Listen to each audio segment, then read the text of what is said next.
Well, good morning. Starting just fashionably late. Here we are. Very good morning to everyone, and a big welcome to this year's AMSAT-UK Colloquium. I think the caption said it's the 36th event that we've run, so it doesn't seem that long ago. Anyway, sadly, in the face of many uncertainties that we were facing during the summer, we've again decided to hold this colloquium virtually. Perhaps next year we will be able to have a face-to-face event again, and that would obviously be very good. In the meantime, here we are using Zoom, using the Zoom webinar app again. We're also streaming the output to YouTube, so you may well be watching it on YouTube, and you're very welcome to do that, of course. If you want to ask questions, as before, of course, all attendees are muted for most of the session. So if you want to ask questions, which of course are also very welcome, please pop them in the Q&A, click on the Q&A button, which is probably down the bottom, or it might be up the top on your screen on the window, and either the session chair or the presenter will hopefully arrange for them to be answered. Well, my name is Graham and my call sign is G3VZV, and after the official opening, Oscar News Editor Slade 2E0SQB will be chairing the first sessions, the session just before lunch and the first sessions after lunch.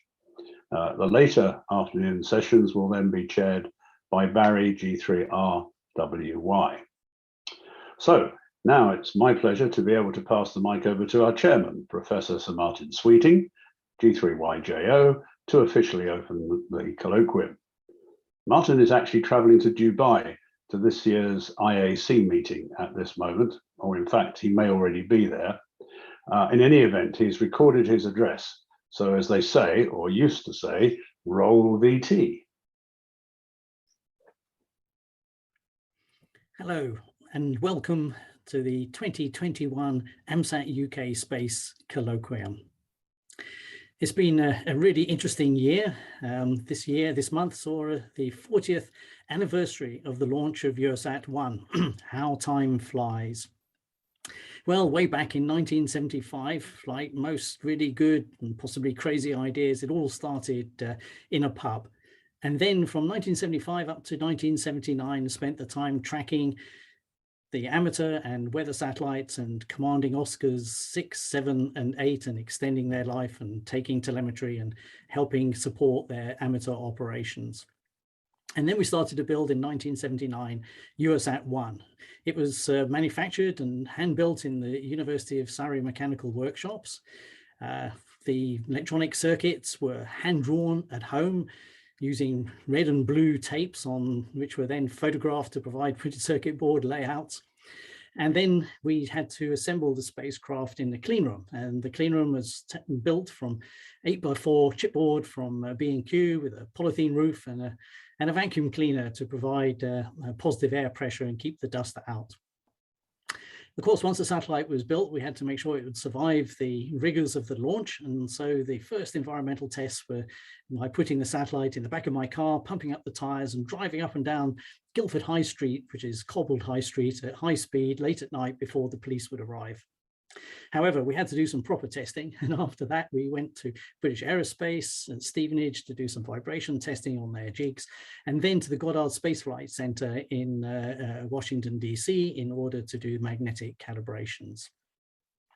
The satellite carried a whole range of experiments, some VHF, UHF transmitters, but also a CCD camera, the first two-dimensional CCD camera that was launched in the civil space program, and also some quite advanced 2 and 10 gigahertz beacons. USAT-1 was finally made ready for launch at the Vandenberg Air Force Base, and here you see the team, as well as supported by members from AMSAT-US, as the satellite was prepared to be mounted on the Delta launch vehicle at the Vandenberg Air Force Base. The satellite was mounted just under a NASA scientific spacecraft called Solar Mesosphere Explorer, which was released first into space, and then after that, USAT-1 jumped off. So on the 6th of October 1981, USAT-1 was launched into a 560 kilometer sun synchronous orbit. However, just as the launch was about to take place and the TV crews were sitting around waiting for this exciting moment, there was an announcement that Anwar Sadat of Egypt had been assassinated, and the TV crews all vanished overnight. So publicity disappeared with it. Of course, after launch, we had to operate the spacecraft. And in those days, there were virtually no computers. We had to operate the satellite by sending up hand-generated commands and eventually loading the onboard computer using toggle switches, where we set up the 8-bit bytes and then press the button to launch the byte up to the spacecraft. And a 30-byte program was considered a major achievement. USAT-1 carried a whole range of different transmitters, but that on 2 meters was particularly popular because it transmitted not only the digital voice from an onboard digitalker, but also the weekly text bulletins, which was really a good example of early digital data broadcasting before the internet. And these bulletins were uploaded to the spacecraft on a weekly basis and downloaded by actually many hundreds of radio amateurs and schools around the world. Of course, eventually, USAT-1 came to the end of its life in 1989, almost exactly 8 years after its launch. It re-entered the Earth's atmosphere and burnt up somewhere over the Indian Ocean, but it was being tracked right up to the last minute as it got hotter and hotter by radio amateurs in the Southern Hemisphere.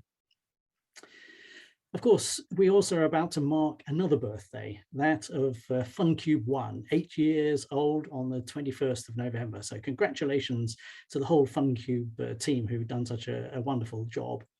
But this month also, we saw the announcement of the first really comprehensive UK space strategy, which maps out the future of UK space involvement for the next decade, I suspect. And this is really to be welcomed because it shows that the UK is now putting space at the forefront of its critical importance. And we're interested to see, of course, that in addition to the satellite activities, we see a number of potential launch sites being identified, all of these in little red dots on the map that was you will find in the space strategy. So hopefully we will see the launch of a rocket and satellites from UK soil, perhaps in next year or early the year after. So we have a really excellent program for the colloquium. I hope you will enjoy it. We have contributions from the IARU, from AMSAT-US and AMSAT-DL. So I wish you a successful program, and hopefully I will see you maybe next year. Thank you.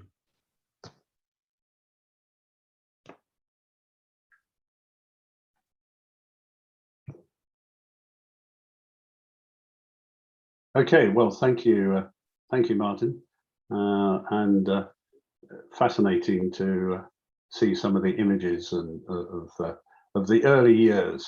A lot has changed, but I guess the one thing that hasn't changed is the passion, which is still there. In fact, is growing. You were talking there about not getting coverage because of other news. The great change, I think, is that space is sort of mainstream news now, and that must be to our benefit at some point or other. Okay, well, we're a little ahead of schedule, I think, so we'll take a short pause until the next part of the colloquium, the first presentation, which is being given by Hans PB2T, who is the IARU space guru. But I'll leave Slade to do the formal introductions in 3 or 4 minutes' time. Thanks.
Good morning and welcome back to the virtual Colloquium here. It's now time for our first host, Hans Timmerman, PB2T. The International Amateur Radio Union appointed Hans Timmerman, PB2T, to serve as the IARU Satellite Advisor in 2016. His first license in 1980 and has served as a Veron HF Manager and later Vernon Vice President. He also served as the IARU Region 1 President from 2008-2014 and is presently the Region 1 Secretary. While not helping with this important work, he is a competitive HF contester, NDX operator. He has retired from the Netherlands Army Signal Corps after a 38-year career working on satellite projects and spectrum management. So please don't forget to put any Q&As into the box, and when we have time at the end, we'll get through them. So welcome, Hans, over to you. Thank you, Slade. And if the host disabled, that looks good. I need to share my screen.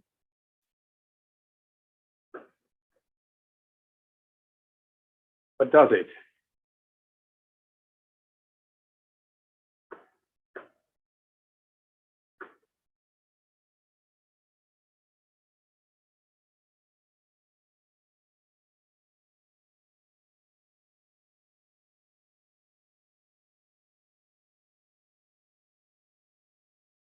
Slade, can you see my my presentation now?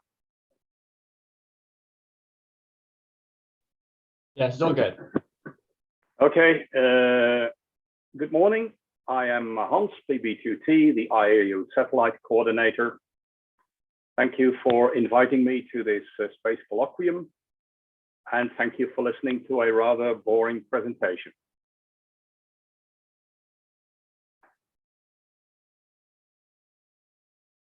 I'm glad to tell you that I don't have to do my work in isolation. There is a wonderful team that helps me with the coordination work. We all look at coordination requests from a different angle, and I think that this is good. We're always looking for additions to the team. Our bi- or tri-weekly meetings are fun. And you see some empty boxes on the screen.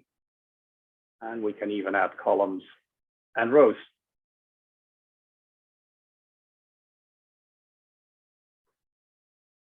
So a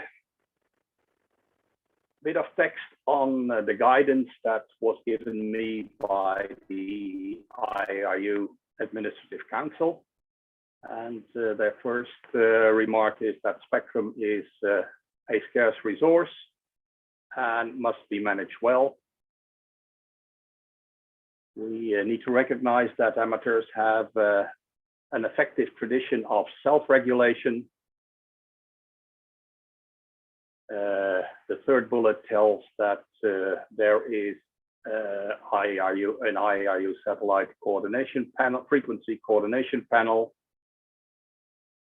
and that the satellites in our spectrum must operate under the ITU regulations, with Article 25 in particular. IARU is of the opinion that the definition also allows for educational satellite projects to give students hands-on experience with radio communication, and as they are conducted under an amateur radio license.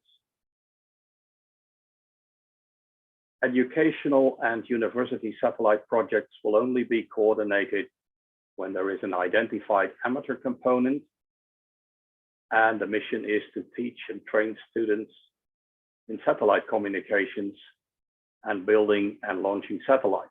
We'll come back to that later in the presentation.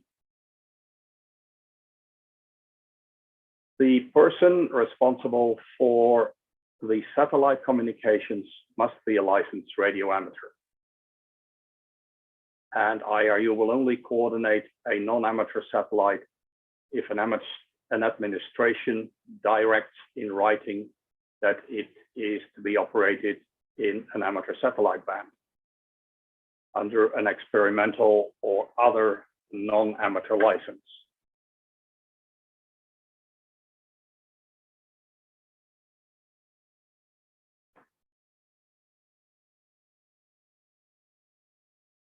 So a bit more on educational and amateur missions.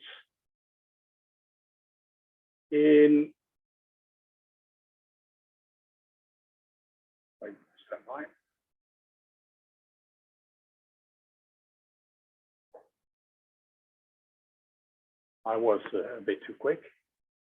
In 2014, ITUR published a document containing characteristics, definitions, and other relevant stuff on small satellites.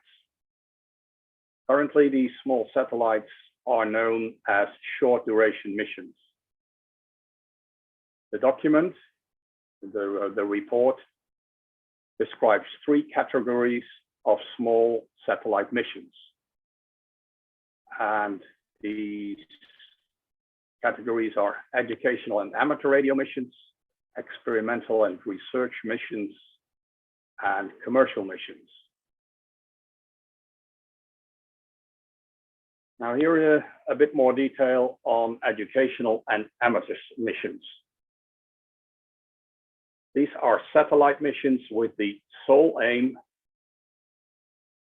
of educating people about space, electronics, and all aspects of physics involved in space, as well as satellites used for amateur radio, self-training, and communication with no financial interest.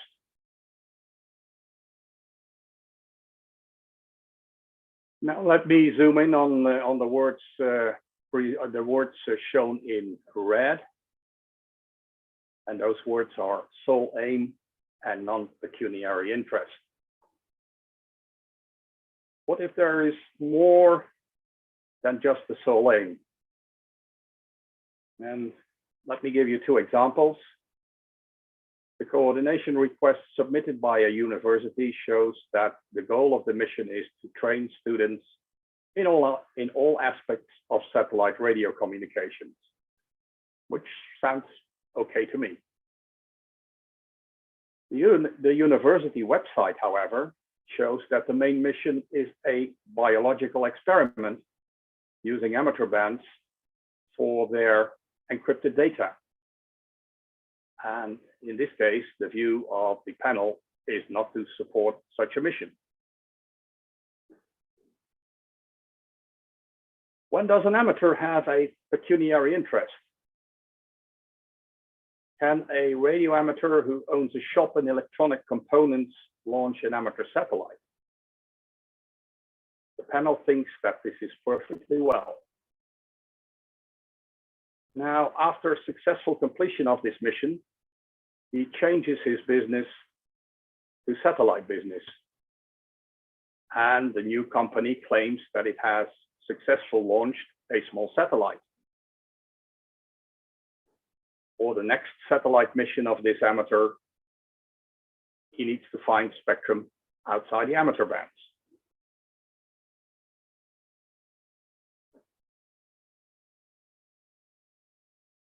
Now here you see the definition of experimental and research missions. And I'll let you read it by yourself.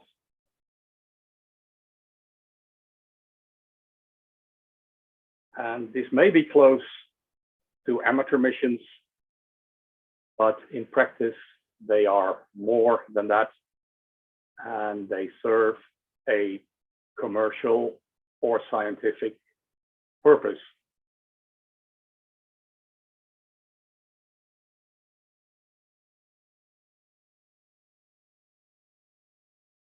The next category is commercial missions, and that is to deliver a certain service in certain areas of applications with a clear pecuniary interest. It will operate in bands to that specific service.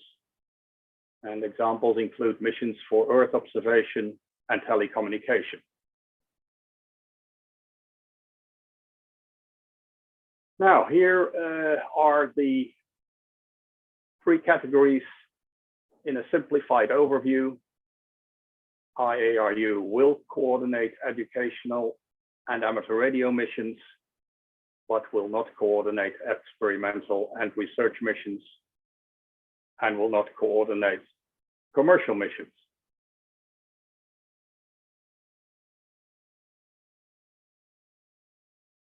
Back to the educational part.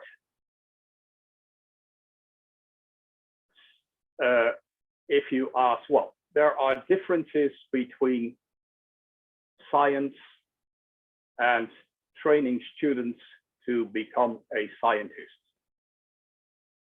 And we do understand that students want to transmit something back to Earth. They want to collect data and they want to send it back. But the important bit here is that their transmissions are open. And in radio regulation speak, that it says that they shall not be encoded for the purpose to obscure their meaning.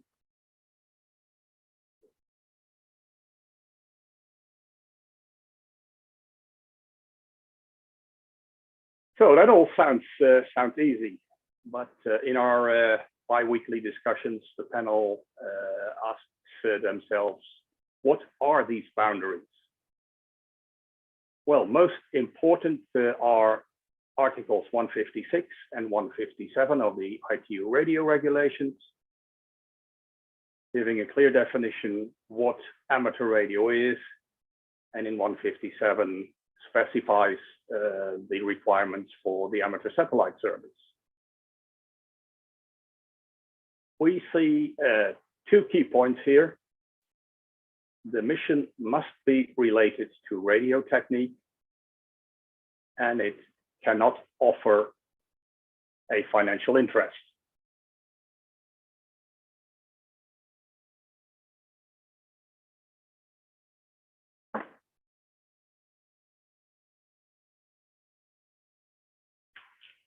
We have tried to list what typical amateur projects are.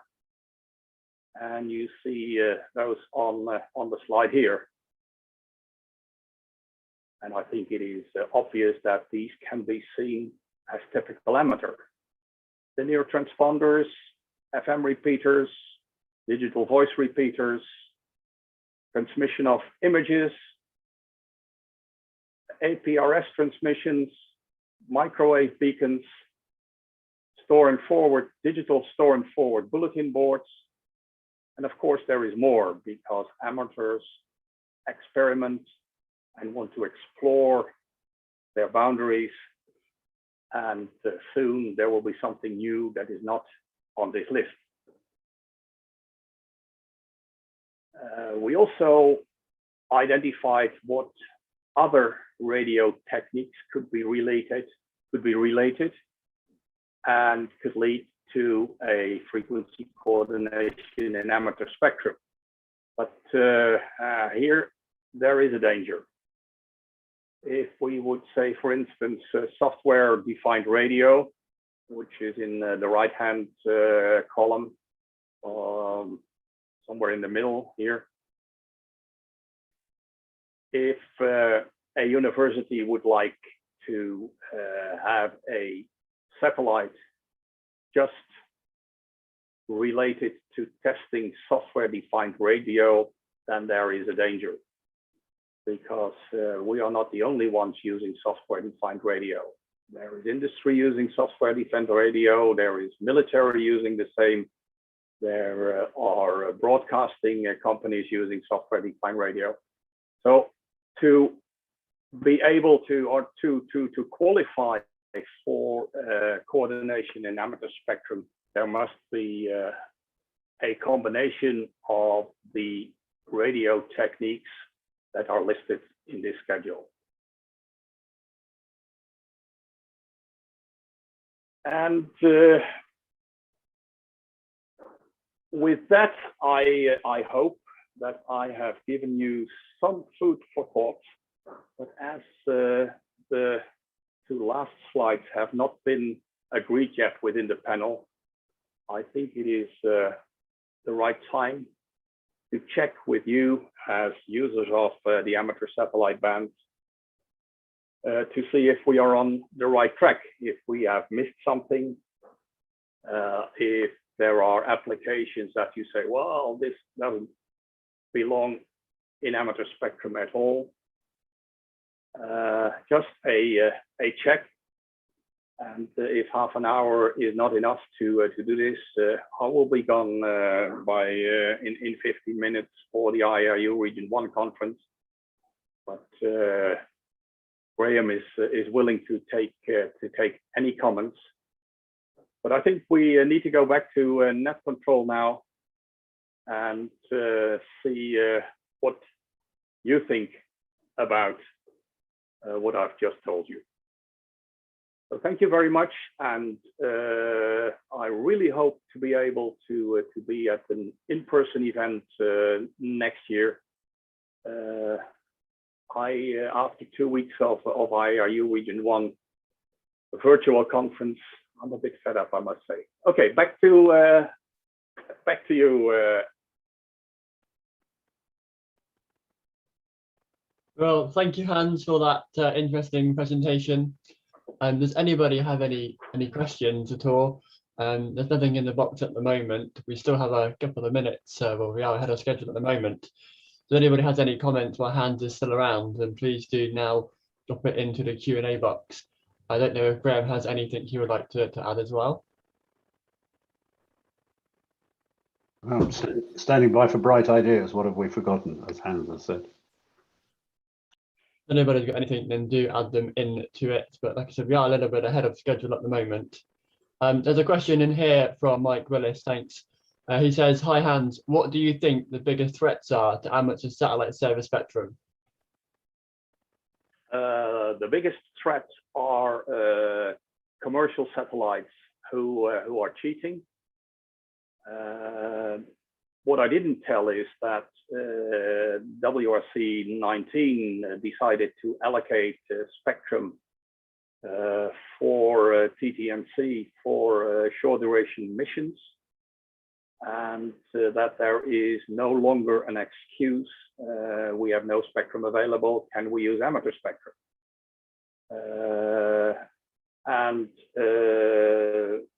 Besides those commercial satellites who don't tell the truth about their mission, there is also a danger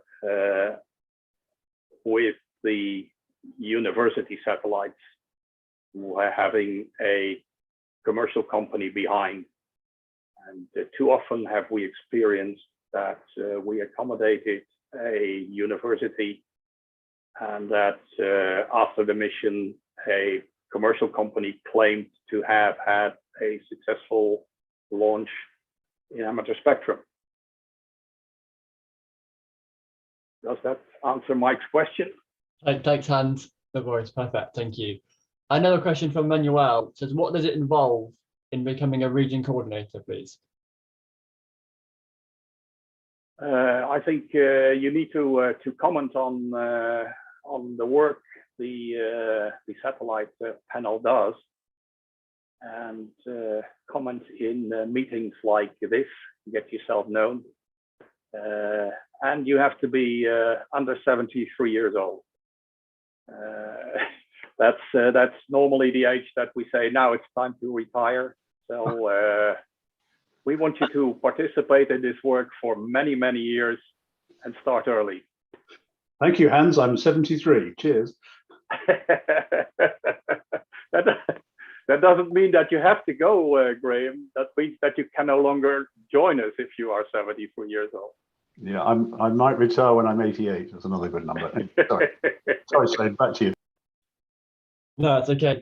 Thanks, Graham. Justin adds, he says, I'm staggered that so many universities and commercial organizations are so naive to the purpose of amateur radio.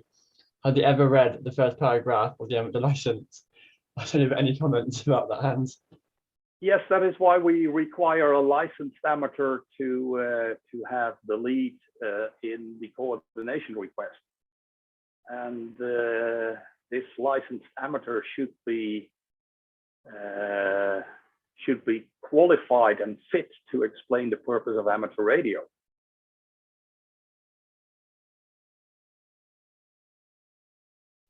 Thanks, Hans. Thank you. Yeah, well, from your hesitation, I take it that this is not the answer you expected, but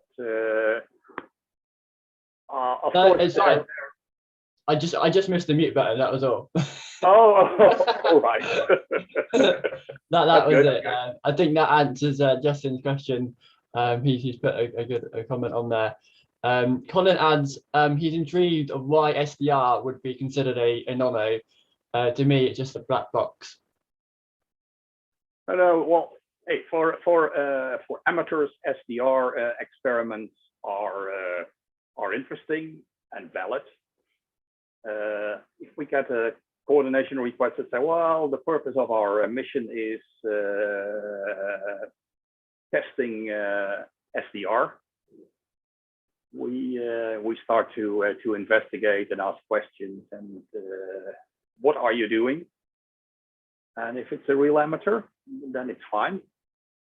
But we experience that there may be something hidden behind this.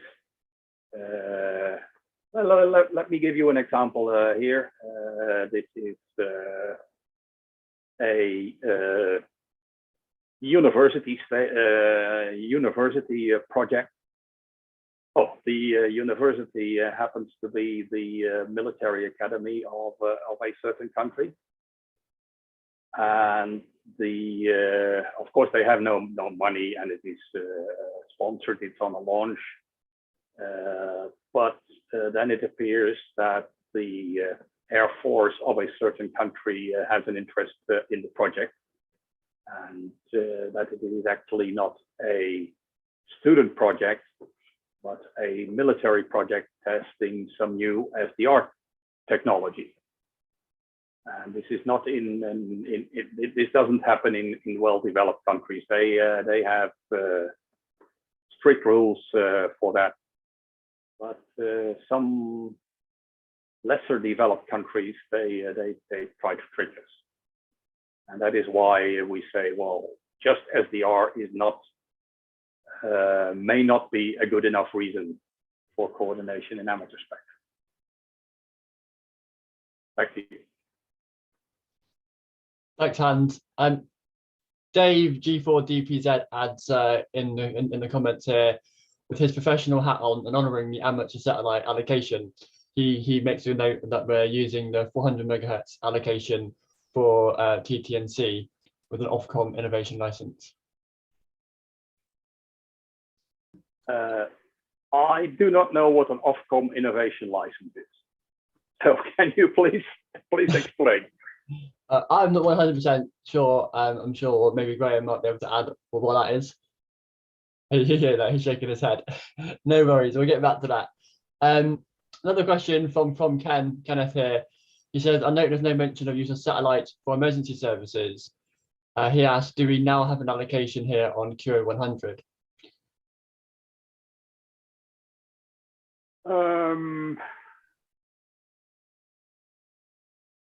I'm not an expert on emergency communications. As I see it, we can do emergency communications in case of an emergency, and we can train for emergency communication in the spectrum that is allocated to the amateur service and the amateur satellite service. And in case of an emergency, we can even retransmit messages from other parties than amateurs. So I think if the QO100, if that meets the normal requirements for emergency communications, it's fair enough. But it's not my or not the panel's task to make sure that the radio regulations are followed. This is the responsibility of the amateur who holds the license. Thanks, Hans. What is a typical cost and lead time for a university-led project? I think Wouter knows better than I do what the cost is. I was told that the launch of a satellite costs about $100,000 US. and maybe a bit more depending on what you want to do. The lead time, if you're optimistic, I think would be a year and a half. Unfortunately, we still get coordination requests. Oh, tomorrow there is the launch of our satellite. Can you please help us? And the advice we give to satellite project teams is if you do the critical design review, or even better, the preliminary design review, that's the time when you need to start your coordination process. Back to you. Thanks, Hans. Yeah, Roger, do you have any comments about that at all? Yeah, I think in general you can make it as wild as you want, but very short turnarounds are possible if a university decides to buy a lot of things. If they develop themselves, they're typically limited to the academic cycle. So master students come in, they do a year's work or half a year's work and leave again. So depending on the organizational skills of a university, it can take one cycle or multiple. And if you buy it in, it can be as quick as 6 months. But then you have to ask yourself whether it's still a university project. Thanks. We got a answer to the question of what the license is. It's basically just a short duration experimental license. Another question: would a published data format and encryption not allowed be helpful? Not encrypted doesn't mean crypto cannot be used to authenticate. So just that the data must be open. Well, it depends on how you define coded or encrypted. Morse code is also a code, but is fine to use, as we or most of us will be able to copy a Morse code signal. And the way we deal with it is that we require the satellite project team to publish their telemetry algorithms so that the rest of the world will be able to decode the signal. And that goes for all signals. And, we have, well, in case of commercial companies say, well, we first want to do our own experiments, and then after 3 days, the amateur world is allowed to look at our signals and to understand this. That is not acceptable. And the same goes for science experiments, where universities say, well, we want to look at the details first and the outcome before it is published. That is something we will not accept. Thanks, Hans. Does the recent USA lift on SAT technology export restrictions help with the coordination? Sorry, say that again. So does the recent USA lift on SAT technology export restrictions help with the coordination? We're talking about ITAR, I think, Hans. Oh, I don't like ITAR. This is, well, I know, and that's because I once visited the AMSAT booth at Dulles International Airport, and I was asked to come and visit them, and they also asked me to sign an ITAR agreement because I was not from the United States and a different sort of guest as the normal guest at this exhibition.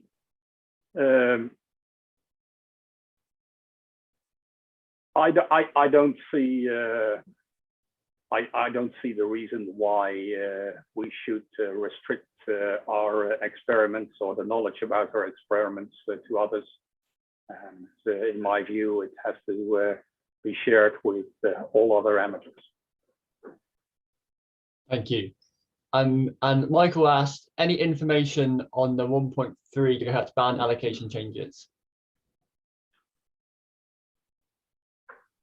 I don't know what will happen. It is under debate in ITU and in CPT. It is not a full agenda item, but it will definitely have an impact on the allocations in the band. Currently, the studies that dealing with this focus on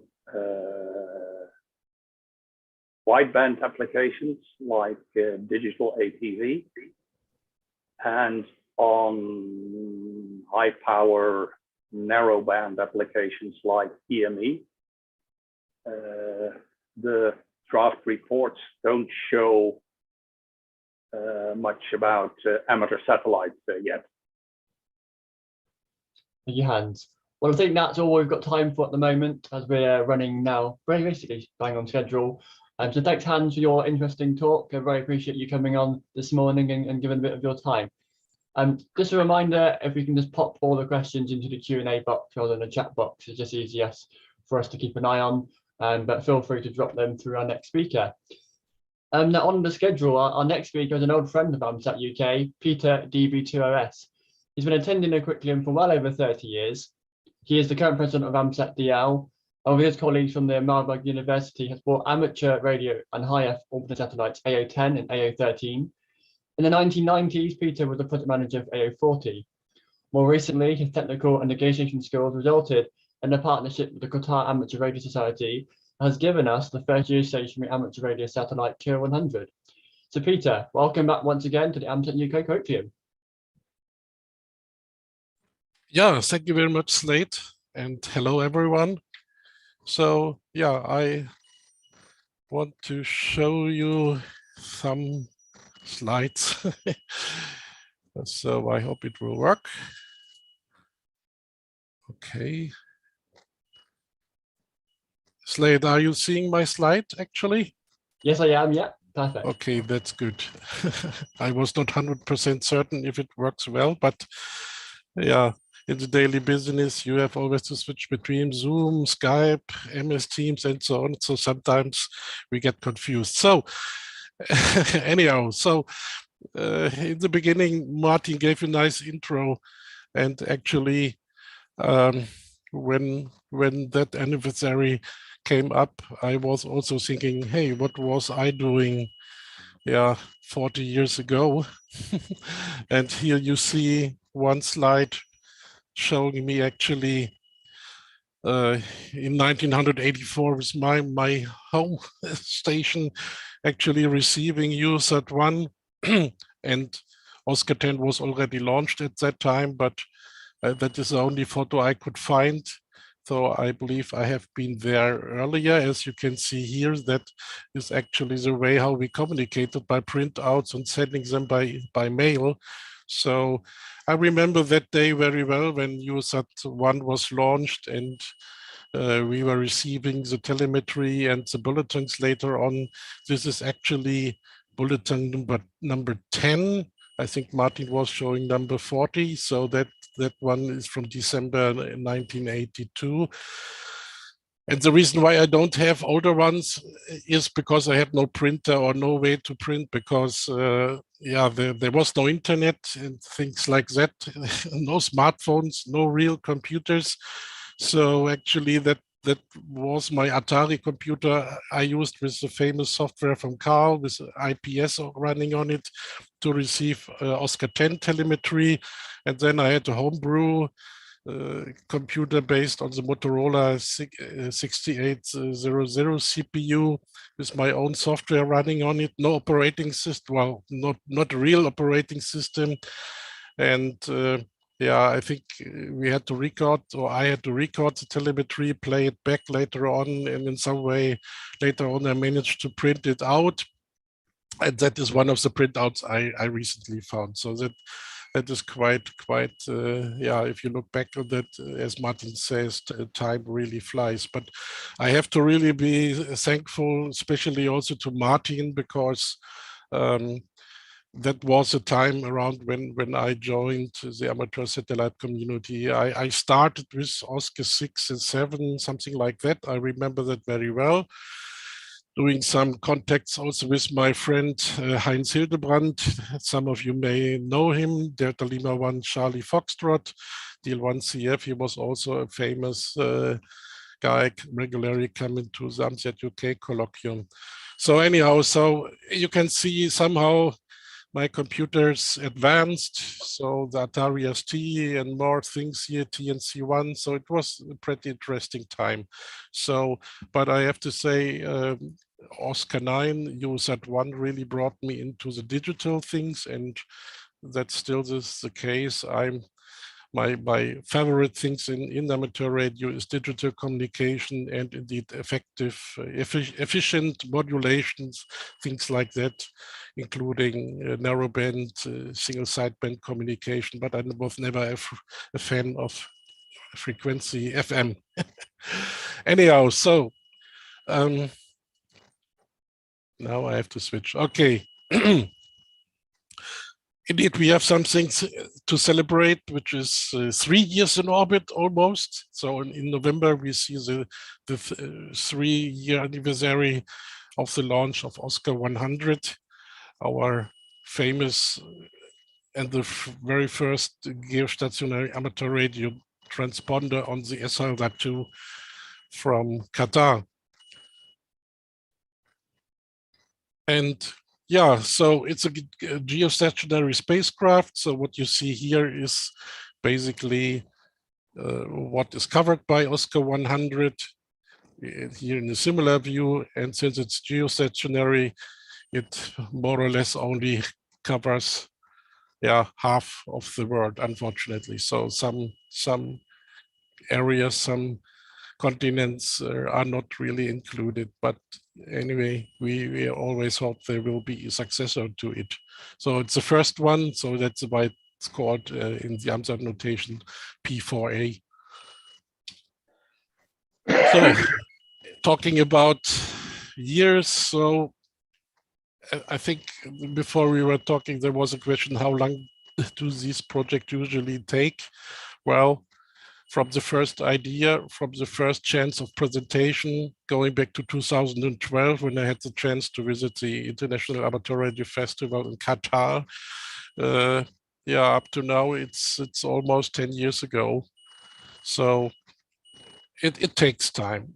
And for example, here, yes, the idea came up, the chance to present the ideas was in 2012. Then in 2013, we had the kickoff meeting with SkyQ, where we went more into the details. How could that look like? Indeed, without the generous support from the Qatar Amateur Radio Society and the state of Qatar, that project would have never been possible. It's not about money. It's mainly about people, finding the right people, implanting the idea and giving them the idea what this satellite can do, especially for the world, at least for half of the worldwide amateur community. Okay, most of that, if you look back on the screen, is water, as you see. So we have a lot of water here, but still we hit a big, huge community with the spacecraft. So anyhow, then usually you have a lot of things to do. From the idea, you have to go into the concept, design requirements, and things like that. Then you have the first meetings with the builders of the satellite and so on. Even that took almost 3 years until we had the kickoff meeting. So when SLSAT decided who will be the supplier of the satellite, even that took time. Then you have more technical presentations, more requirements, critical design reviews, design validation, and so on. So that is what we did with our whole AMSAT-DL team in Qatar and also in Japan. Finally, in 2018, we had the launch with SpaceX famous Falcon 9 rocket.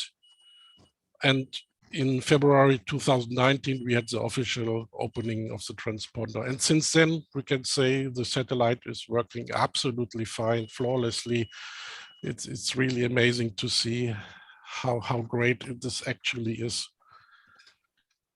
Yeah, so just a few slides from the inauguration day. So it was actually a big thing in Qatar. So we got a lot of public attention, which was really nice, and also helps especially to emphasize the character of amateur radio, the educational character, but also friendship. I mean, international friendship is one reason why Qatar actually supported that mission. That was very important for them, but also emergency disaster communication was a big aspect. Here a few photos from the SIL Satellite Control Center in the desert, not far, well, depends how you see it, far further away from the city of Qatar, Doha, in the middle of the desert, in the middle of the country actually. And we have some dedicated antennas here, which are specially there for our satellite, for the uplink and downlink. And yeah, here you see in the control room actually all the screens where they monitor the various parameters of the spacecraft, especially the channels. And usually on one of the screens, they also have our DATV beacon. So here we see the ground station installed in the shelter. So that is all stuff constructed by AMSAT-DL installed there. Mainly we are running the DATV beacon from there. In theory, we could also run Lila from there, but for some reason we are still doing that from Bochum. We also gave support to the QARS in the headquarters, installed a radio station there. There is some improvement planned later next year, I guess. We have the ground station in Bochum, so that is where we actually run the Lila systems, and also where we plan to soon have some additional experiments running, like the high-speed data modem and some kind of IoT applications running LoRa, so that people can have some experiments. And yeah, if you are lucky, from time to time, you may have a chance to talk to me as well. So one of the things which often is misunderstood is sometimes you hear or even read that the QO100 is just a spare transponder on the SL2 satellite. This is in fact not really the case, and I will show you why. The first thing is, indeed, we have a completely different footprint. So usually from the commercial transponders, that is a footprint they have. And you see in south of Spain, even south of Italy, you have a chance to see some of those channels. But in our region here, Northern Europe, there is no chance to see one of those satellite transponders unless you have a big, really big antenna for receive. So it's a completely different footprint because we wanted to see the whole part of the Earth, as you have seen on the pictures before.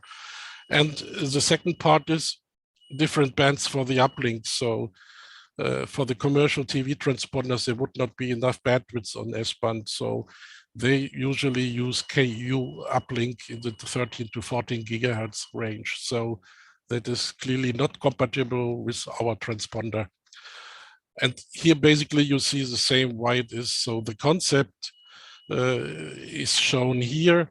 So everything in this red mark is basically custom designed for AMSAT. So the whole front end here, the whole receiver section was specially made and built with our specifications and requirements, even including something like an AGC, which the normal satellite transponders don't have. Usually they have even attenuators here at the input because they are not interested in weak signals. They have strong signals even on the uplink, so not much. So usually in satellite communication, we want the transponder to be at least as sensitive as possible and useful. So that is a complete different thing. And on the other side here, on the right side, the antennas, the feeding is also custom designed for AMSAT, let's say. The only thing we have in common are the TWTs, traveling wave tube amplifiers. They basically cover the same frequency range than we need, so they more or less are unmodified. And in fact, they have a possibility to switch them even to one of their transponders. So like in a train station, they can just change the train and put it, or the locomotive and put it to another train. So they can actually, so that's basically what we have here are the spare wave tubes.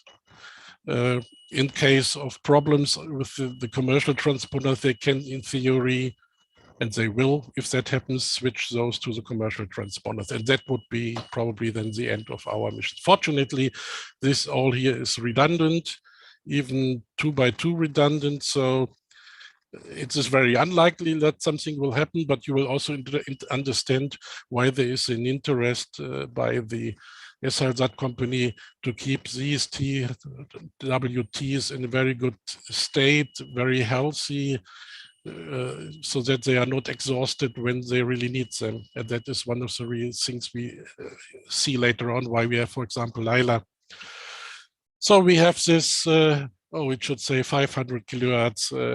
I made a mistype. So we have the 500 kilohertz bandwidth narrowband transponder, which allows us to perform plenty of different modes, CW, narrowband digital modes, and indeed SSB modes. We have the beacons, and yeah, important to know, usually the maximum allowed bandwidth of your transmission is, the transmission should be less than 2.7 kilohertz of bandwidth. So, for example, that is why, for example, FM is not possible here and makes also no sense. Then we have the 8 megahertz wide DATV transponder, which is indeed very popular. Normally, there are times there's really plenty of traffic here, so it's really nice to see what's happening there. And please, before you start transmitting on the wideband transponder, always join the chat here, which is thankfully provided by the BATC and AMSAT-UK.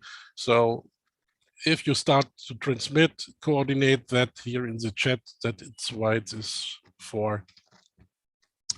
And indeed, there, as I mentioned, we have some plans for Bochum as well to have this high-speed modem beacon, but we see a lot of interesting developments thanks to Oscar 100, especially in the field of software-defined radios, but also a lot of hardware developments.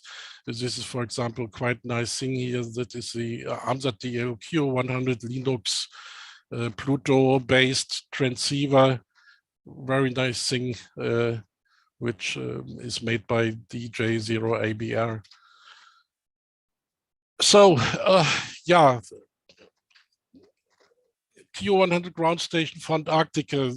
Even before we launched the satellites, we were thinking, oh, how nice would it be to have the possibility to talk with Antarctica. And the reason behind there, you will see in the next slide in a minute. But just for you to visualize where is the Neumeier 3 station located. The positioning I have given here may not be accurate because they are on an ice shelf, so the station is slowly moving. But the important thing is we thought it is also a good thing for education and doing something like the amateur radio on the International Space Station. So how about amateur radio in Antarctica? And we made an agreement with the Alfred Wegener Institute and AMSAT-DL that they allowed us to install actually a ground station there and use it, and even they will allow their engineers, if they are amateur radio operators indeed, and usually there are always at least one of them, one amateur radio operator down there nowadays. If you want to go there, you even have an advantage if you are a radio amateur, so that really helps. So in 1985, on Oscar 10 was already the first operation from the Georg Neumeier station. through Oscar 10. That was one of the older stations, not the new one, but nevertheless, it was very fascinating to hear. That was Lothar Baumann, DG5SL, when he was giving reports about the conditions in Antarctica. So a lot of people really liked to listen what he was saying, and he was operating, I think, for more than 1 or 2 years, at least during his, well, actually 1 year during his overwintering time.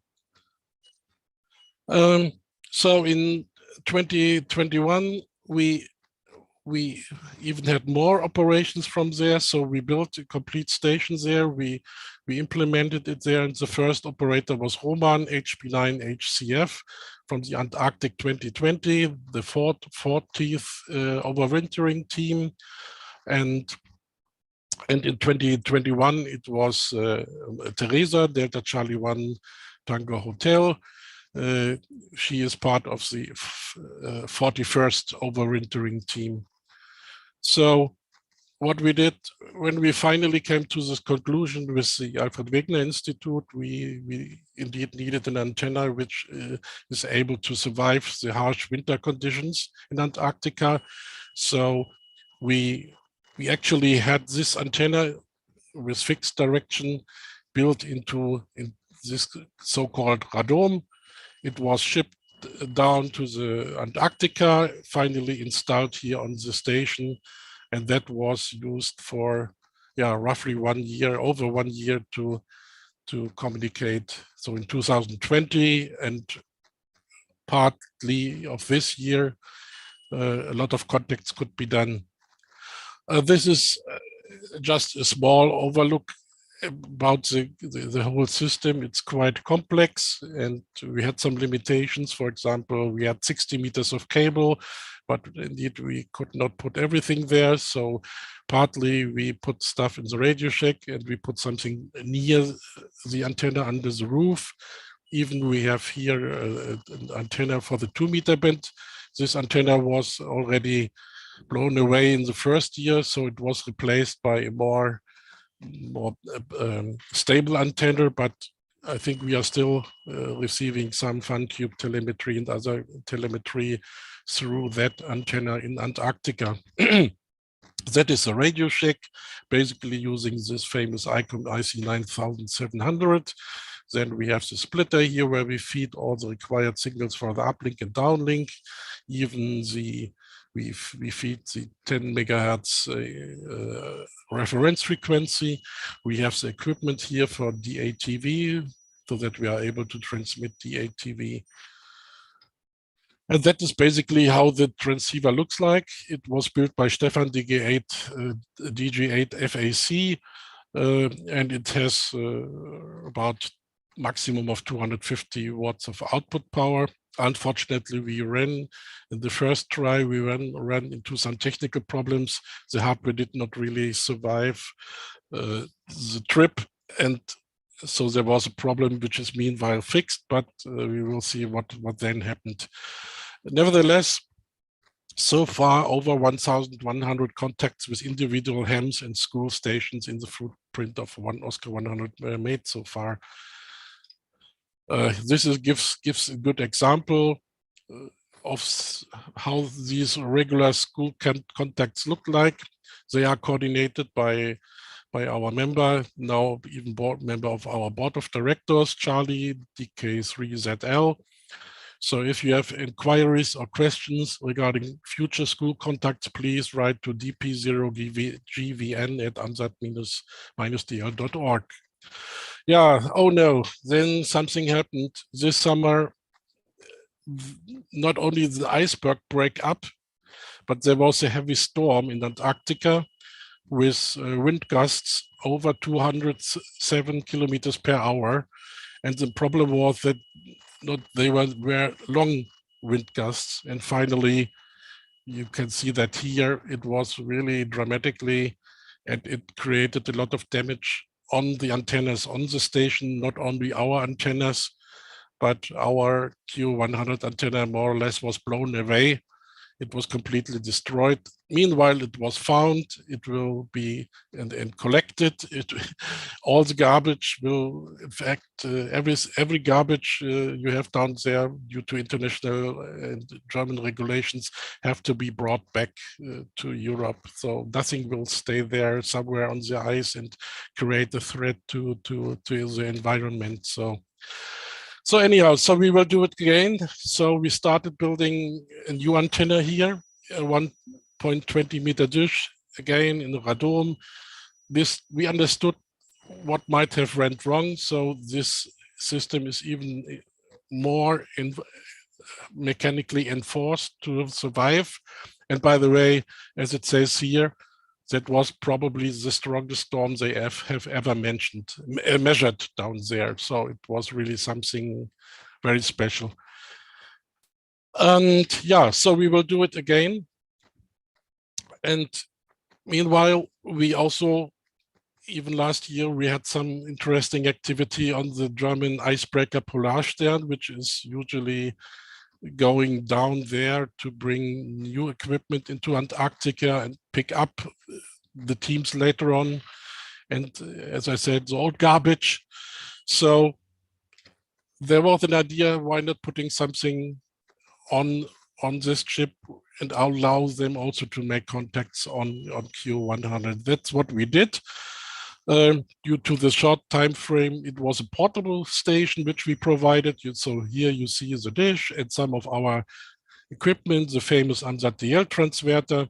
Here we have Felix, DL5, DL5XL, Teresa. Actually, Felix is the one who is our main contact for organizing all these activities. So on the way down from Europe to Antarctica last year, the ship was taking all our equipment, and you can see Felix was actually really enjoying doing a lot of contacts from there. Even when they were around the equator, they could even enjoy the weather. But the weather is not always good. So, and in the night it's more difficult.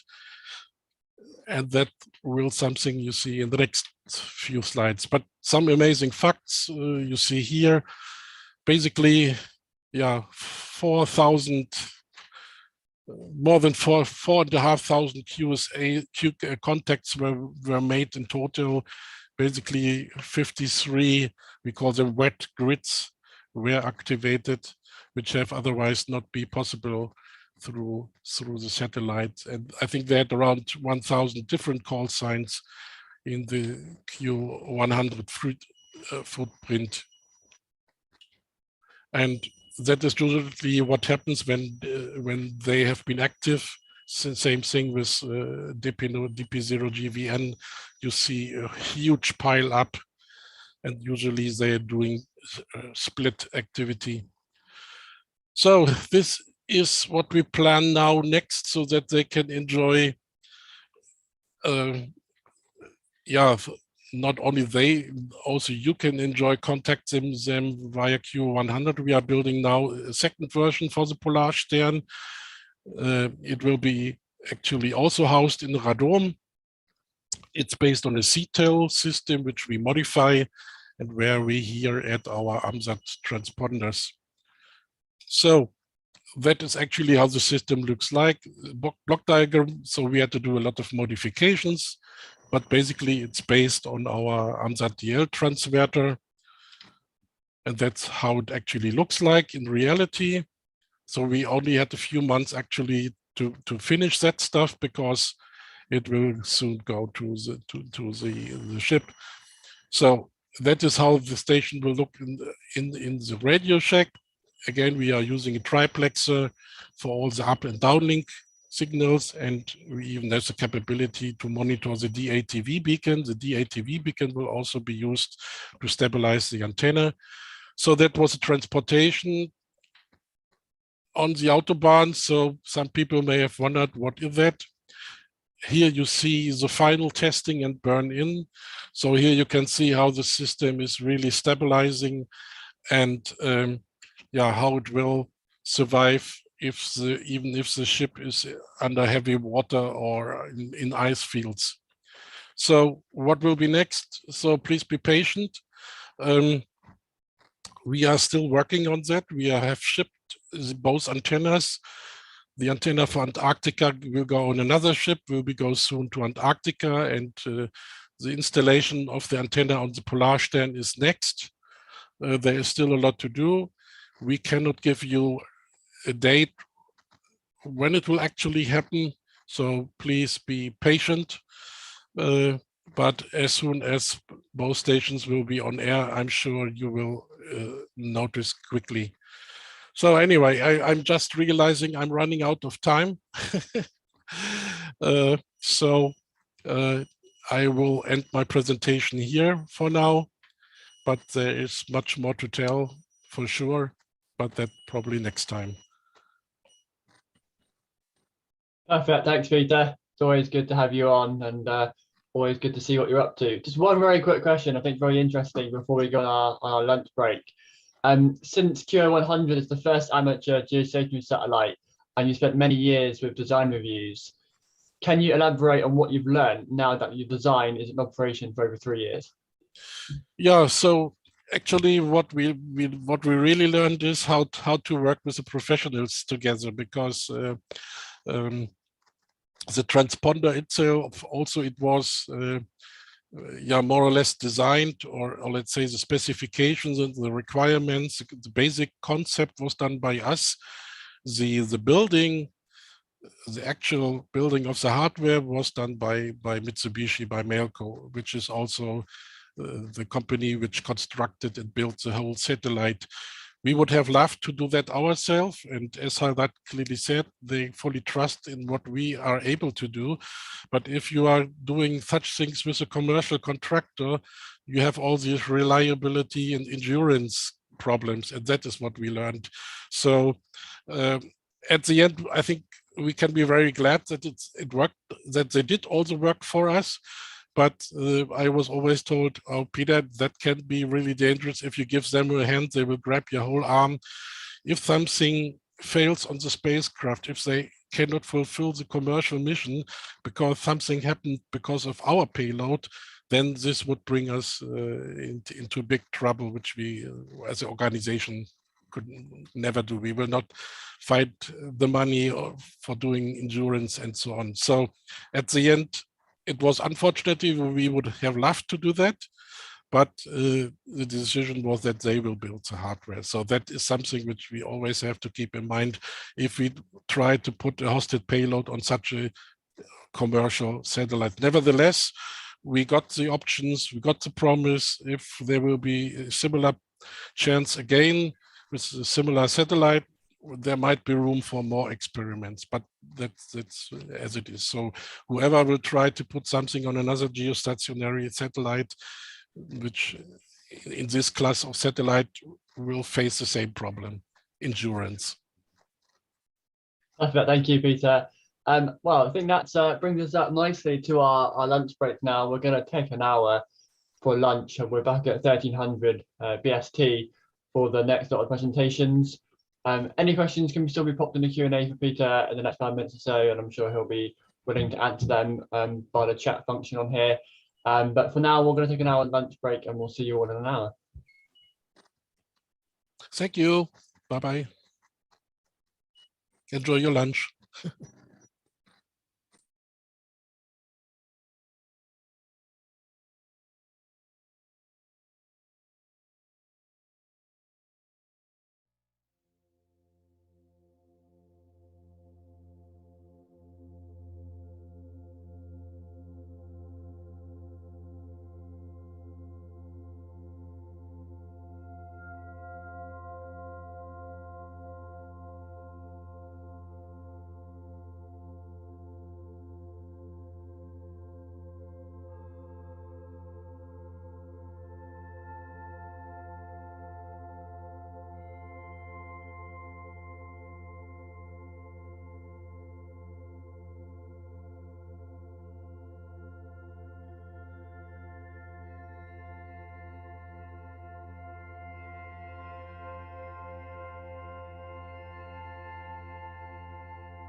Well, welcome back everybody to the afternoon session of this online Colloquium.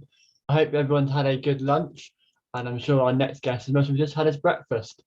As we welcome Robert Bankston, KE4AL. Robert is the current president of AMSAT North America, and he was elected in October 2020. He also serves on its board of directors. His first license in 1989 with former call signs including KC4YVS and N4RNR, and is a life member of the AMSAT-NA and the ARRL. Robert retired from the US Army in 2003, where he flew AH-1 attack helicopters, United States Cavalry. He is currently a principal business consultant and certified public accountant in the Southwest United States. Robert, a big welcome to you this afternoon, and over to you. Good morning. I'd like to thank AMSAT-UK for inviting me and all of you for attending today. What a great start off. Yes, it was a little early for me to get up, but I was here at the starting bell. So thank you for that. I'm here today to talk about AMSAT North America. We often just refer to it as AMSAT here. But we are going to discuss some plans that we have for coming forward, as well as what we're doing currently. So AMSAT itself has a proud heritage with over 50 years. I guess it was Sputnik that launched, that really sparked our imagination and began with the Oscar project. And from that, after their first 4 satellites, AMSAT was born, formed in 1969. And to date, we have AMSAT organizations all around the world and have launched over 112 orbital satellites carrying amateur radio.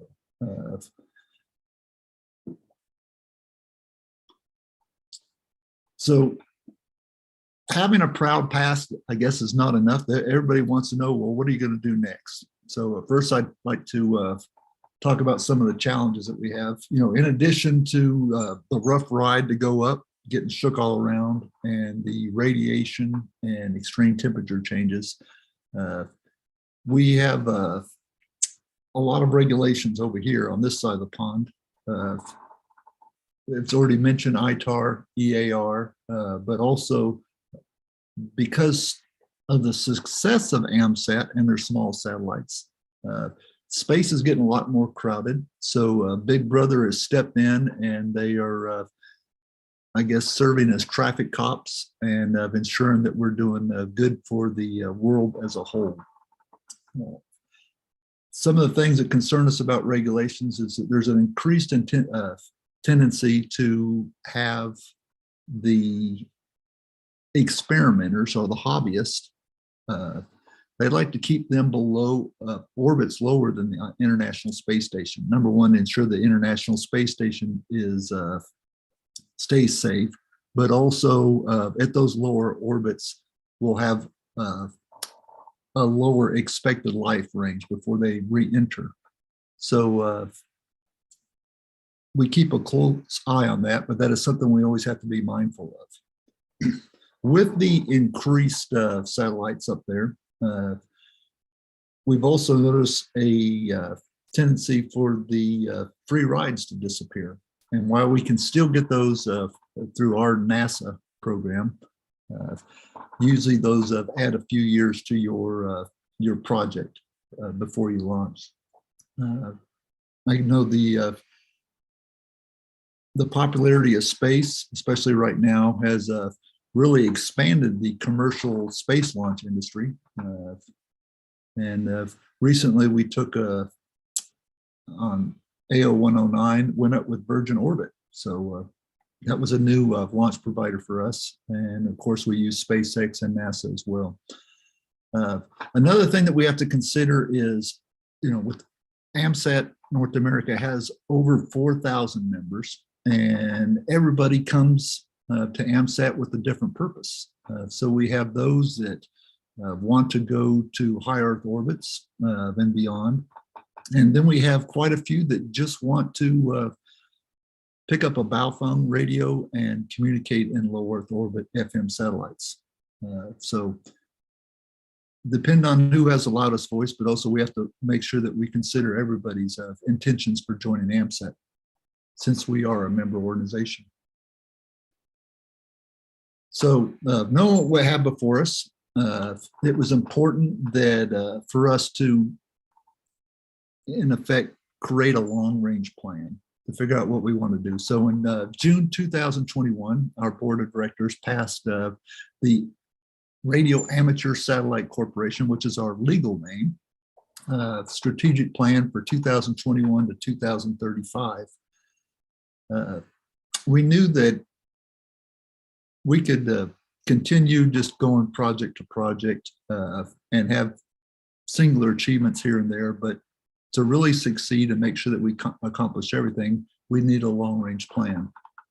This included providing a clear path for us, and which would allow us to focus on what was important and see how everything interrelates. And it also gives everyone within the organization something to work towards. Our strategic plan is broken into 5 parts, including high Earth orbits, our Gulf program, which is a transitional program, ISS, low Earth orbits, and STEM. So let's start first with high Earth orbits. We don't have a project on the table, but is certainly first and foremost on our mind. And everything that we are working toward is to allow us to return to high Earth orbits, or highly elliptical orbits. We were there before, AO 10 through AO 40. The problem is the regulatory environment for us has changed. So in the past, we could just go there. Now, with the new regulations, we have to prove ourselves in low Earth orbit. So any key system has to be proven in low Earth orbit before we move forward. So beginning probably the first part of next year, we will begin developing a concept of operations for HEO mission and go from there. Now, as I mentioned Gulf before, Gulf is that step for us to get to HEO. Most of the engineers involved in our earlier HEO missions have since retired. And so I believe all of our current engineering volunteers only have experience with low Earth orbit CubeSats. So we are using Gulf as an opportunity to develop those necessary skills and also to prove those systems for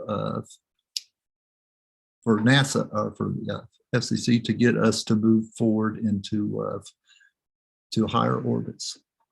So right now that project is, we're hoping for it to launch next year in 2022, probably more toward the mid or latter part.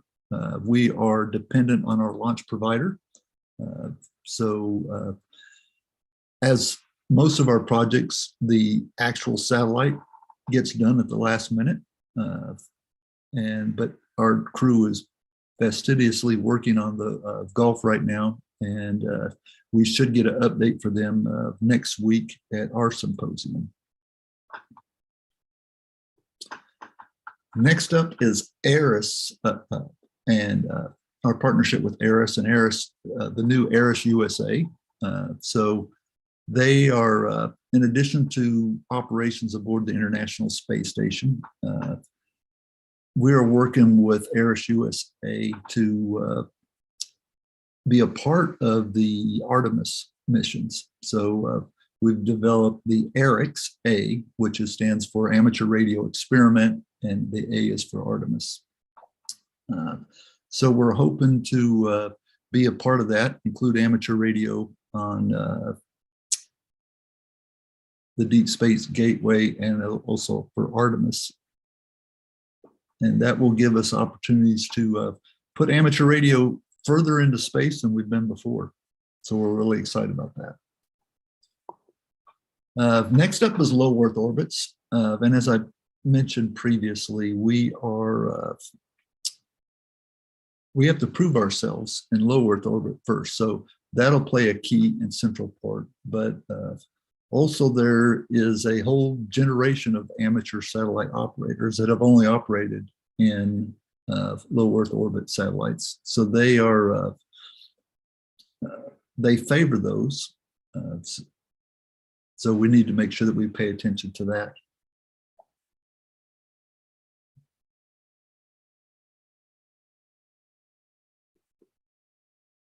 I'm sorry, push the wrong button there.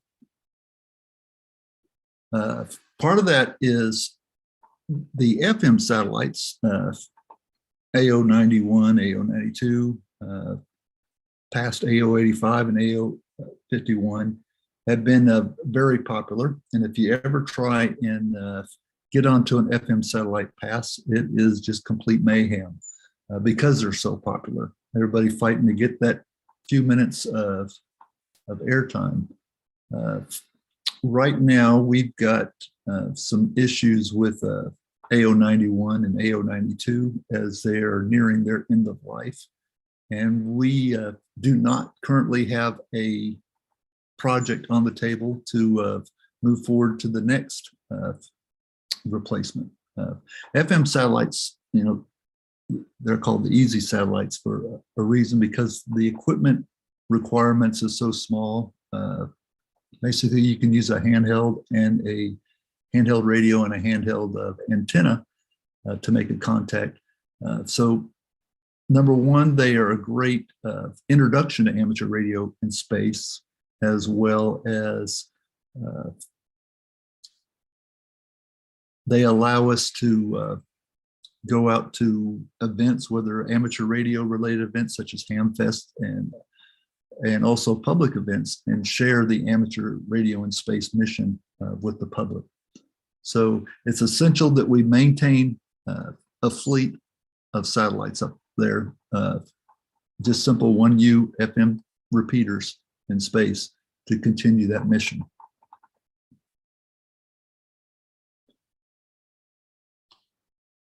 Next is our STEM program. So that is one challenge that we've had difficulty with. We can get our foot in the door, but only temporarily. Schools, you know, they'll be excited about it, and then they quickly move on to their next subject. So we need to find a better way to establish ourselves in our elementary and high schools here in the US and in Canada. So one thing that's doing that is our CubeSat simulator. And Dr. Johnson and his team have been doing a great job in improving the CubeSat simulator. There's been several variations that have come out, and in its current release final form there, they've got that available to the public, and they've been sending that out to school either as a kit or as in a complete package. So that has been doing great, and I understand that they are going to be issuing or announcing a CubeSat Lite program at our next symposium, or our symposium next week. So that'll be interesting to see. I believe that uses a Raspberry Pi Zero, so it makes the entry point a lot easier. Another thing that we're looking at is high altitude balloons, and this is not new to AMSAT. However, it's been a while since AMSAT was involved with it. What's amazed us is that the payloads that they're building for these, you know, they're designing and building transmitters and transceivers that weigh just a few grams. Those skills that they're using to do that are easily transferable to CubeSats and larger satellites. So we're looking to use the high altitude balloons as not only part of a STEM initiative, so potentially the next iteration of CubeSat simulators will be allowed to be used as a payload for high altitude balloon launches. but also it could be a source to replenish our volunteers in the engineering department. Another thing that we're looking at is what we're calling the youth initiative. This is going to, it's being spearheaded by our Vice President of Development, Frank Karnauskas, and he's got some interesting ideas that will help us reach the youth so that we can continue to introduce space and communications to the next generation.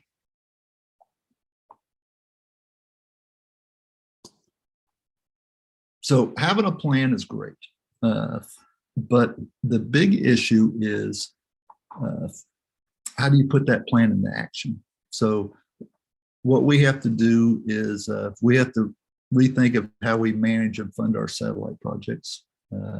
We talked about how the cost is going up.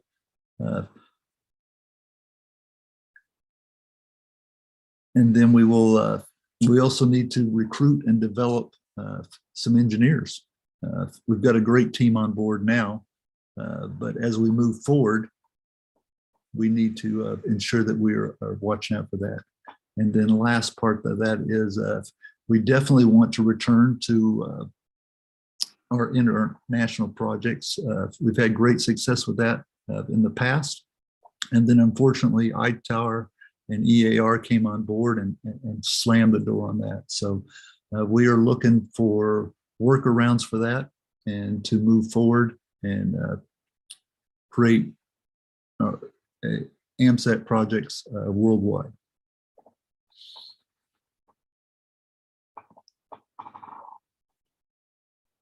And then lastly, I'd like to invite everyone to attend our symposium, which will be next week, next Saturday, October 30th, from 1400 to 2200 UTC time. We recently lost Dr. Tom Clark of K3IO, who was an integral part to AMSAT, a pioneer of many of our efforts. So we, to honor him, we are going to name the symposium after him for 2021, and we will have a special presentation of everything that he's contributed to AMSAT.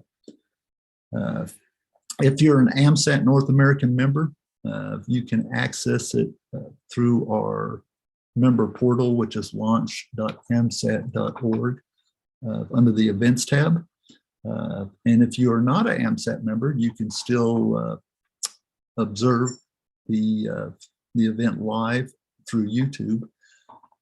Now that's a long web address there for YouTube, but if you just Google AMSAT Symposium, or I'm sorry, AMSAT YouTube, that usually comes up first in the search results for this year's AMSAT Symposium. So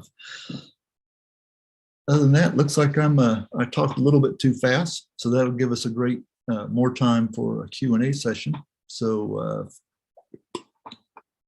we'll take questions now through the Q&A function. We may not see those if you post those in chat. Thank you, Robert, for that introduction to AMSAT America there.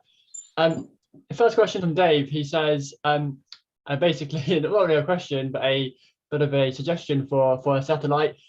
He wants a Millennia orbit S-band up and 70 centimeters down with 100 kilohertz SSB bandwidth. What do you make of that?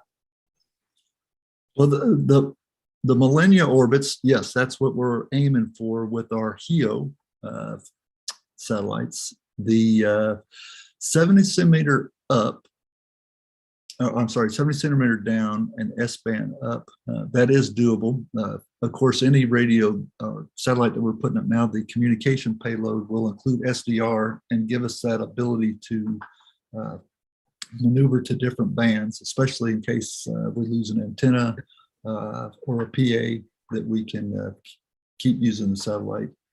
100 kilohertz wide, that's one of the things with the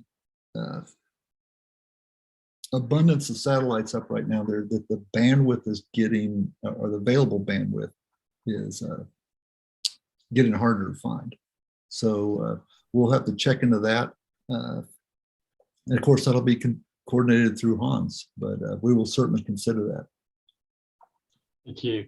About to add, in the EU and the UK, there are lots of collaboration between radio amateurs and high altitude balloonists.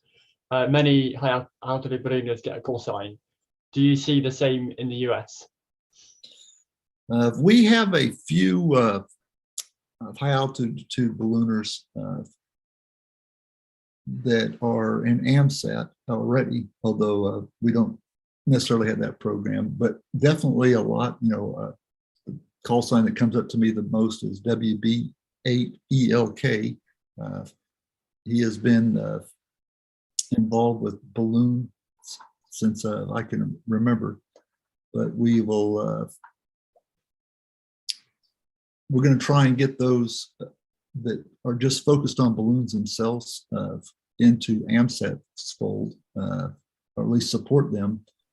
I know in Houston, Texas, they have a whole club just for balloons and amateur radio. Perfect, thank you. We've got no more questions at the moment. If anyone else has any got quick time to add it there, we've got a few more minutes before our next one.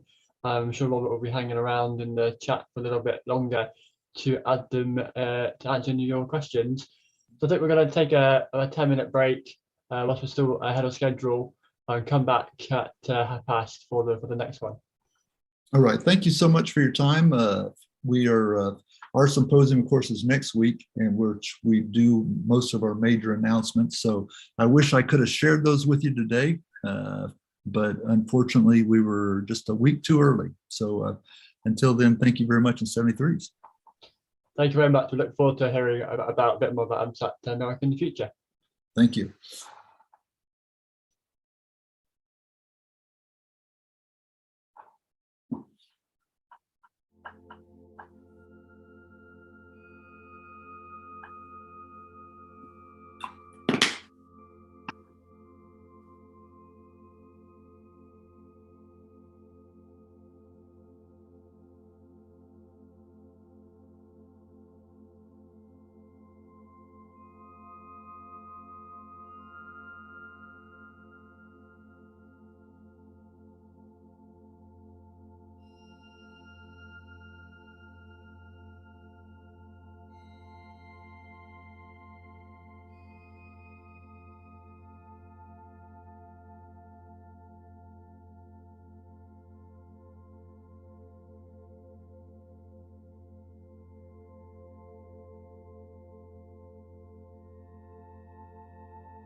SkyQ, anyone there?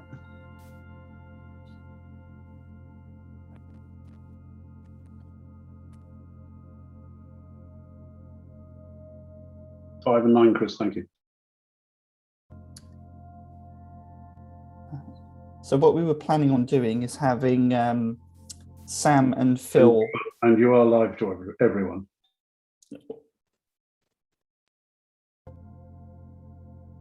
Sorry, go ahead.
Thank you and welcome back once again.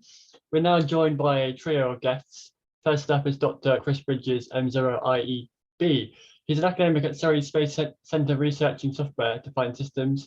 Chris is joined today by two students who have completed projects updating and improving the onboard computer design that originally flew as an AMSAT payload on the ESO mission. He's joined by Phil Bladen is University of Surrey graduate in electronic engineering, and Phil is a passionate engineer with a particular interest in space research and development. And also joined by Sam Lane, who is beginning his PhD with Dr. Bridges at the University of Surrey, having enjoyed his taste of research environment while working on the software for Star XL. Sam's passion of electronics and software originated from a young age, with early contributions to numerous open source projects for the 3D printer and microcopter control, which sparked his interest in performance software for resource constrained applications. Chris, Sam and Phil, over to you. Perfect. Thank you, Kylie Slade, and nice to see everyone. I'm just going to share my screen. So let me give this a go. Share desktop 1. Is this coming through? Yep. Perfect. Okay, well, as you said, I'm joined today here with Phil and Sam, who have been working diligently with us, not only for the undergraduate projects, but actually as over the summer as well, to progress our Star XL payload. And so what we've got is we've got myself, who will just kind of give you a very brief overview of what that is before I hand over to Phil, who will talk about the hardware, and Sam, who will talk about the flight software. Of course, this stuff doesn't happen without various usual suspects egging us on behind the scene, saying things like, oh, wouldn't it be nice if, and then insert technology / thing that we'd like to see here. But these are really good sort of places for our students to sort of show off really what they've been able to achieve. And I'm really happy and excited that you'll be able to get to see some of the excellent work that they've been able to achieve. So where did ASAO start? Well, ASAO started certainly for Surrey back in about 2012-ish, where we were then sort of building a payload for the European Space Agency, which was an L-band up, VHF band down communication systems that could do digital telemetry in the FunQ format, but also it gives us then transponder functions as well. And this essentially gave our students then an access and route into sort of building and designing our spacecraft parts, and actually then going through the qualification and testing themselves. So people might be typically sort of building small pieces for CubeSats. This was something different, and we had a lot of quite strict requirements with this one for ASAO, and it meant that then we could then talk and use these sort of student projects to then sort of progress this sort of payload, and they all had a piece of that.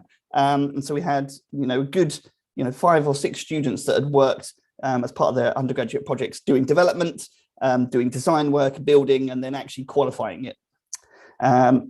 So we were also using it as well in our classroom as well. And so for spacecraft avionics that I teach as part of our MSc program at Surrey, allows us to then go through the real pieces.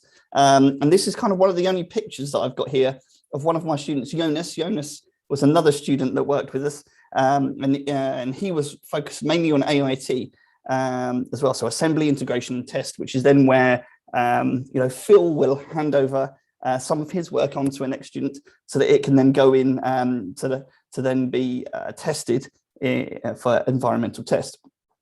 I have to say that these sort of things don't happen without a wealth of support, not just from AMSAT-UK, so all the typical suspects down here, but also from RAL as well. RAL were very kind in letting us use their labs for thermal vacuum test as well, and so we were able to then work with a number of people, which is a wonderful thing for the students to kind of be involved with and continue their development. Now, ASAO was the hardware was flown, and we were able to get a number of hundreds of packets down from it from about the 3.5 hours that the payload was on. But what kind of gets us thinking is, well, now that we've kind of got this design, what can we use? What can we build upon? And where do we kind of go from here? And so we actually learned a lot about the build and qualification, particularly around what we would do with harnessing, with isolation, with recovery, with thermal management, lots of different small little pieces that we would do typically on a much larger mission, but see how much of that you can bring into a sort of small sat and education program. A big feature of this from last year was the fact that the main process that we're using, this kind of chip here, the AT32, that processor went kind of obsolete, really, because of manufacturers, buying out other manufacturers, or merging components into do different things. And so if we were going to sort of rebuild this and fly it on another mission, where would we next launch? Now, some of you may have seen other presentations or other papers where they've tried to be able to publish their really good work without saying who it is that they're working with. And so we have had a launch opportunity for our future sort of system. And our future system sort of thing allows us to give us some requirements and to give us some drive. Okay, having a sort of set of things working towards was especially important for us. Now, the thing that we sort of came up with was really to sort of grow not only the processing, which I'll leave Phil to talk about in this presentation, but also to perhaps reuse things that we know that worked really well. So things that we've done with CAN and ISC and power monitoring, as well as the David Bowman's G0 MRF heritage designs that he's had working on a number of the FunCube satellites.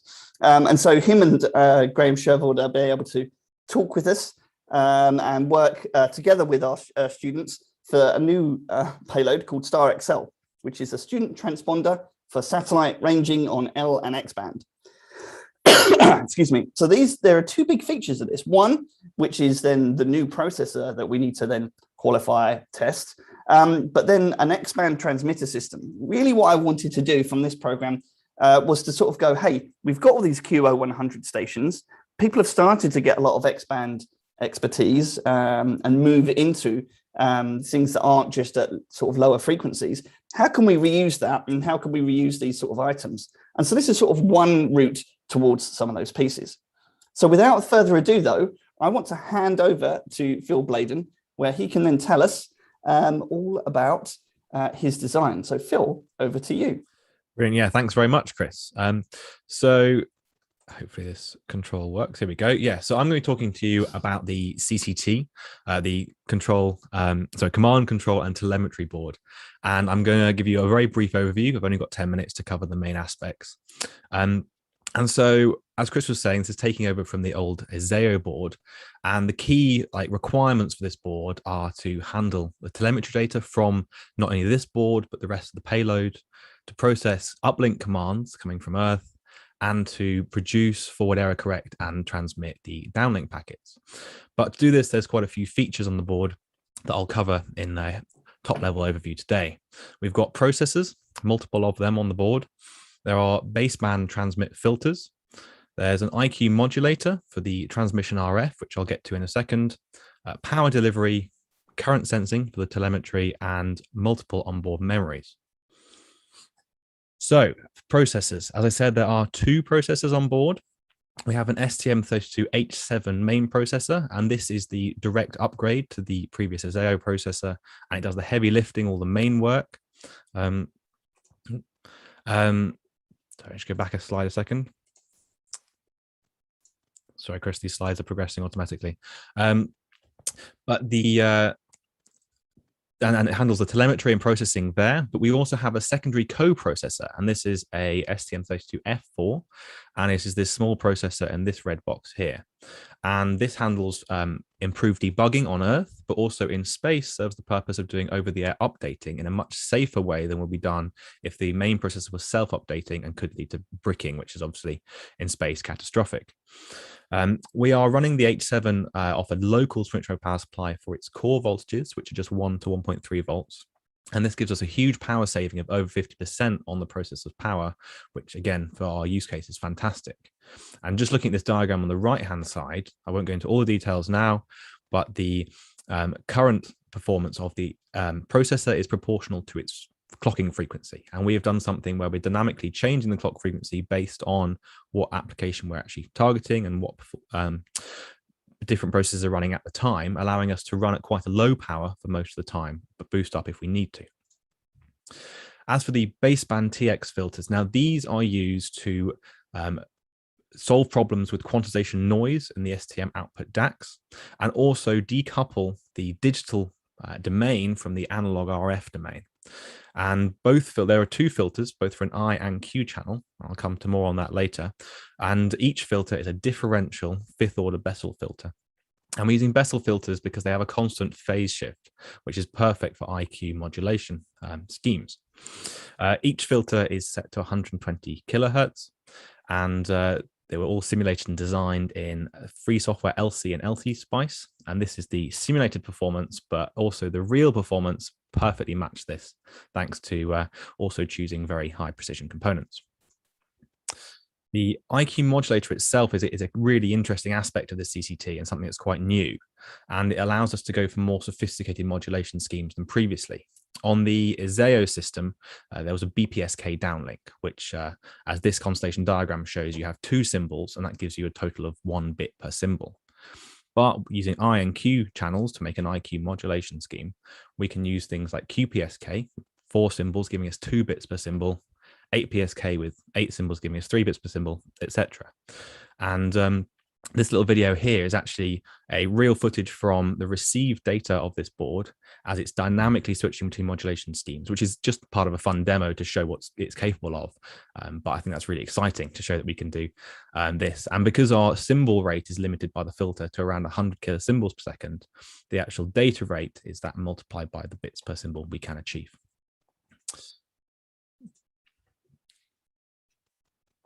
So for power delivery, this board has a very wide operating input range because when it was designed, the exact specification wasn't 100% finalized. So there's a wide operating input voltage of 4 to 32 volts, and this is done with a very miniature 500 milliamp switch mode power supply, which supplies most of the board. But there are protection features in board as well, including a reverse polarity protection, which if we're on ground and testing, prevents any major disasters destroying the entire board. We're also using split power planes. So this is just a quick top-down view of the power plane inside the board. And you can see that all the core power supplies are nicely isolated. So the H7 power supply is separated from, for example, the RF, and there's a filtered digital section for where the differential op-amps operate. And this allows us, again, to really minimize any noise crosstalk between the different domains. Current sensing, this is a very important part of the telemetry. We need to be able to monitor all the different components, see what is using most of the current, but equally to monitor the changes in current as the components are exposed to the harsh environment of space. So there are 3 current sensors on this board, and they sense the H7 core current, the RF current, and the general peripheral current. And they're located in these 3 different red boxes on the board. We're using the INA-180 for this, which we did want to use the INA-194 from the ISAO mission because of the heritage, but unfortunately for our application, it was actually quite inaccurate. It was the wrong sensing regime for this board.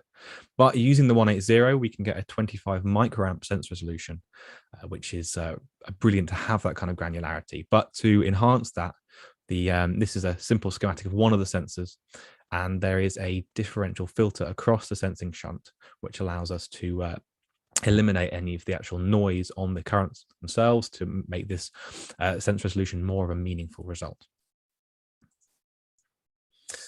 Onboard memory is a big part of this board, actually. There are 3 different additional onboard memories to the ones inside the main chips. And one of those is the FRAM we have on board. Now, the FRAM, or ferroelectric RAM, is a brilliant thing in space because it's non-volatile, and crucially, it's radiation resistant, which again is perfect for this environment. It can also operate quite fast. So we have 2 4 megabit banks producing a 8 megabit FRAM in total. And this operates over a dual quad SPI interface to the main processor, allowing us an extortionate 864 megabit bandwidth link. And this is a verified result. So we can use this for very fast memory transactions or indeed as a RAM. But equally, it can use to be stored just whole orbit data, things like that. There's also a 0.5 gigabit flash bank right at the bottom of the board, which again, for more general purpose data, flash is a lot slower, but we can store a lot more of it on board. And just to accentuate all that, we also have the option for a micro SD card, and we have exFAT support going up to 1 terabyte should we need to. But this is more of a fun extra feature where we can put data in that we wish to send back to Earth just in case. Finally, I wanted to briefly cover the assembly of the board. The board is fully surface mount and was designed on a 4-layer PCB with, as I said before, dedicated ground and power planes. And the ones we used for testing were actually hand assembled with just a soldering iron and hot air gun. But this did make some of the parts a bit challenging. I've just highlighted a little image here of one of the oscillators, which is a BJ4 package. And just for reference, that capacitor there is 0603. So some parts are a bit more difficult than others. And I wanted to end on this particular image. It's a render I made of the stack up of the 3 boards. And I think Patrick's going to talk about the TX board later on.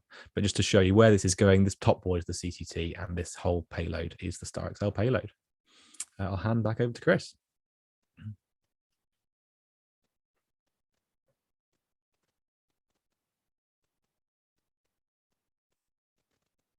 Right, well, let me get my mouse back quickly. What I'll do is I'll then pass control now to Sam.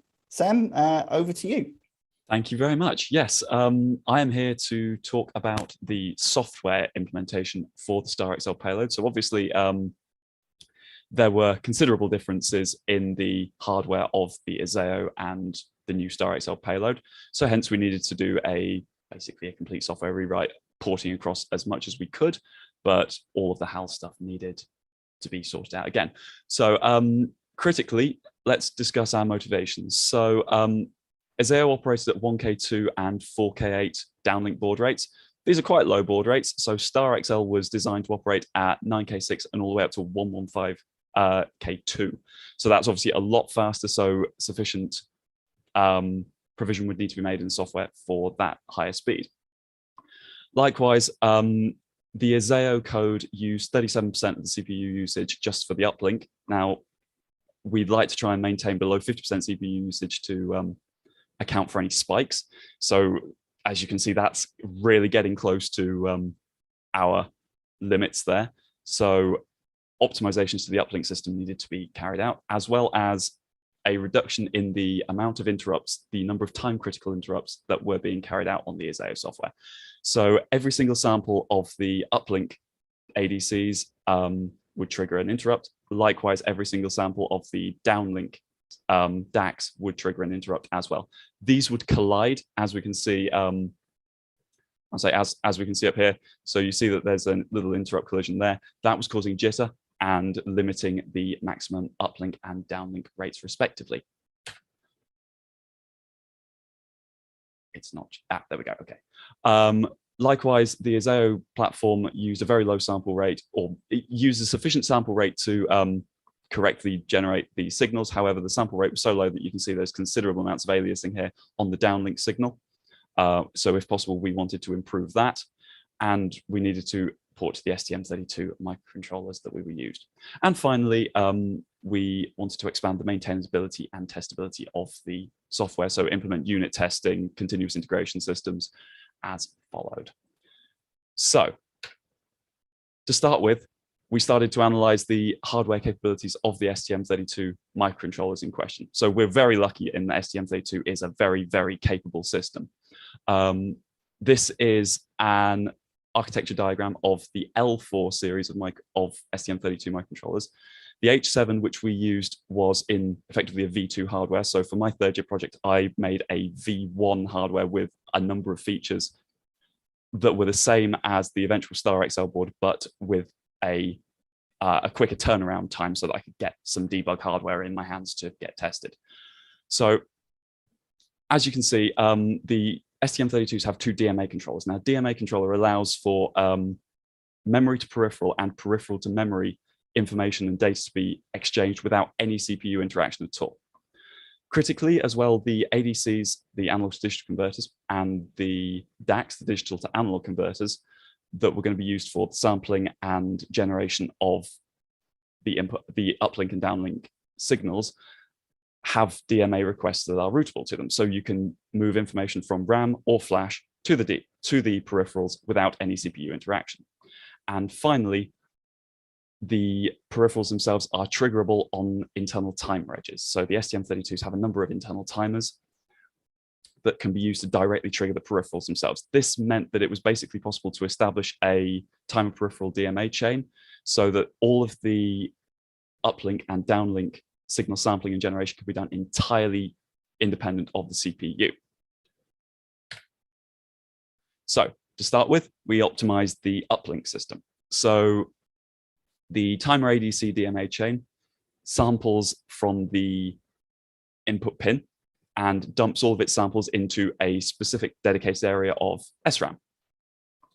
That is spread out to prevent excess loading of a particular bus. So it means that the CPU doesn't have as much contention with accesses to other areas of SRAM.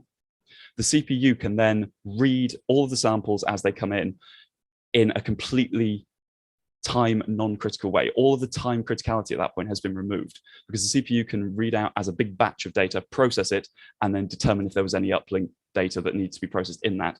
That can all be handled by the RTOS thread that handles the uplink without any worry about any jitter or external influence or a load spike, for instance, affecting the uplinked or affecting the decoded uplink signal. That also reduces the number of the amount of bus activity by reading out as a bulk. So because we are running with timer DMA chains, it completely removes any interrupts. So the uplink chain has no interrupts. So it's completely free of jitter. The only jitter is in the main oscillator itself. And the RTOS task performs the the RTOS task performs the decoding and the demodulation of the data using a highly optimized routine that correlates against the mark and space frequencies respectively. Traditionally, as is used on ISAO, this multiplication and addition, this max cycle took 2 instructions, so 2 clock cycles, whereas on the STM32, there are specific DSP instructions that can perform 2 samples worth of multiplication and addition in a single cycle. So we have a 4 times improvement in correlator throughput. That can be, that's evidenced by the fact that previously the CPU was being utilized at 37%, and now with the updated and optimized correlator is now only using 13%.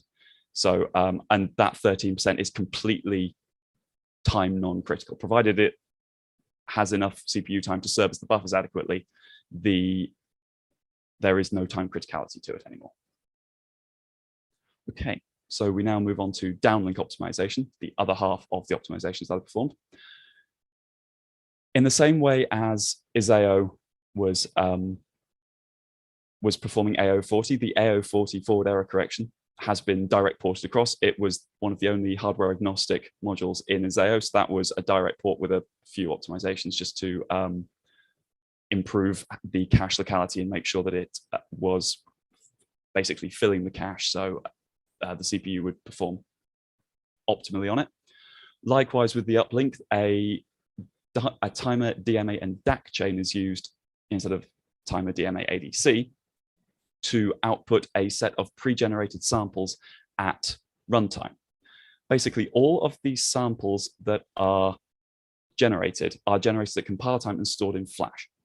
They are stored in an interleaved compressed buffer, meaning that each sample batch is stored interleaved with those around it so as to significantly reduce memory usage. So if these samples were non-compressed, they would use 262 kilobytes of flash memory. That's obviously unacceptable. So with a batch size of 6 and 64 samples per symbol, we were only using 32 kilobytes of memory. Now, for that does increase the number of flash reads that happen per second because we've got the DMA that's accessing flash as well as the CPU. However, the CPU has priority over DMA. That's a fact of the STM32 architecture. So it means that if there are any contention issues or if the bus is too heavily loaded, we can detect that at debug time and make the appropriate corrections. So up on top, you can see the signal as generated by ISAO. That's at 1K2. Then this is in an unfiltered case from the Star XL payload. That's with no raised root cosine filter applied. And then this bottom one is with a raised root cosine filter applied at 19K2 board. So that's like nearly 16 times the the baud rate, and notice the difference in how smooth these signals are because of the higher sample rate. All of that is generated entirely independent of the CPU. So once the buffers have been filled, they are output entirely in step with the timers on the CPU. This is also how we drive the IQ modulator, in that this is a single channel output. However, by simply duplicating the buffer, and instead of performing the IQ modulation in the pre-generator that generates the samples, we just output the un-IQ modulated samples to the flash, and then it's output by the DACs in exactly the same way as the single channel solution. This resulted in a CPU usage of less than 5% at 19.2 kilobaud. So, and that increases basically linearly up to 115.2K as well. So in testing, we split our code into hardware agnostic and hardware specific modules. Basically, the idea was to allow as much of the code to be tested on a native development environment as possible. So all of the sample generation, all of the signals that would in future be generated can all be tested. All the packet decoders can be tested. The AO40 forward error correction, it can all be tested in a native unit testing environment, meaning that we can verify the behaviors of the code before it's loaded onto the microcontroller. And then obviously once it's on the microcontroller, we can then perform unit testing on there as well. Likewise, we implemented a logging and debug terminal that allows for the internal systems and the internal modules of the software to be stimulated and tested without having to infer based on patterns and behaviors. We can directly stimulate them. And finally, and SDR-sharp was used for spectral analysis of the generated signal. So you see on the left-hand side, that's the unfiltered case. You see how we've got very high sidebands. And on the filtered case, the sidebands are considerably lowered. So that proves that it's working. And finally, our primary performance analysis tool was Percepio Tracealyzer. So that is a tool that runs on the microcontroller itself and dumps information about what the FreeRTOS kernel is currently thinking, is what it's currently doing, and when it's likely to be doing context shifts. So as you can see, this is a very much zoomed in view of the uplink thread, the downlink thread, and a number of interrupts running in the background as well.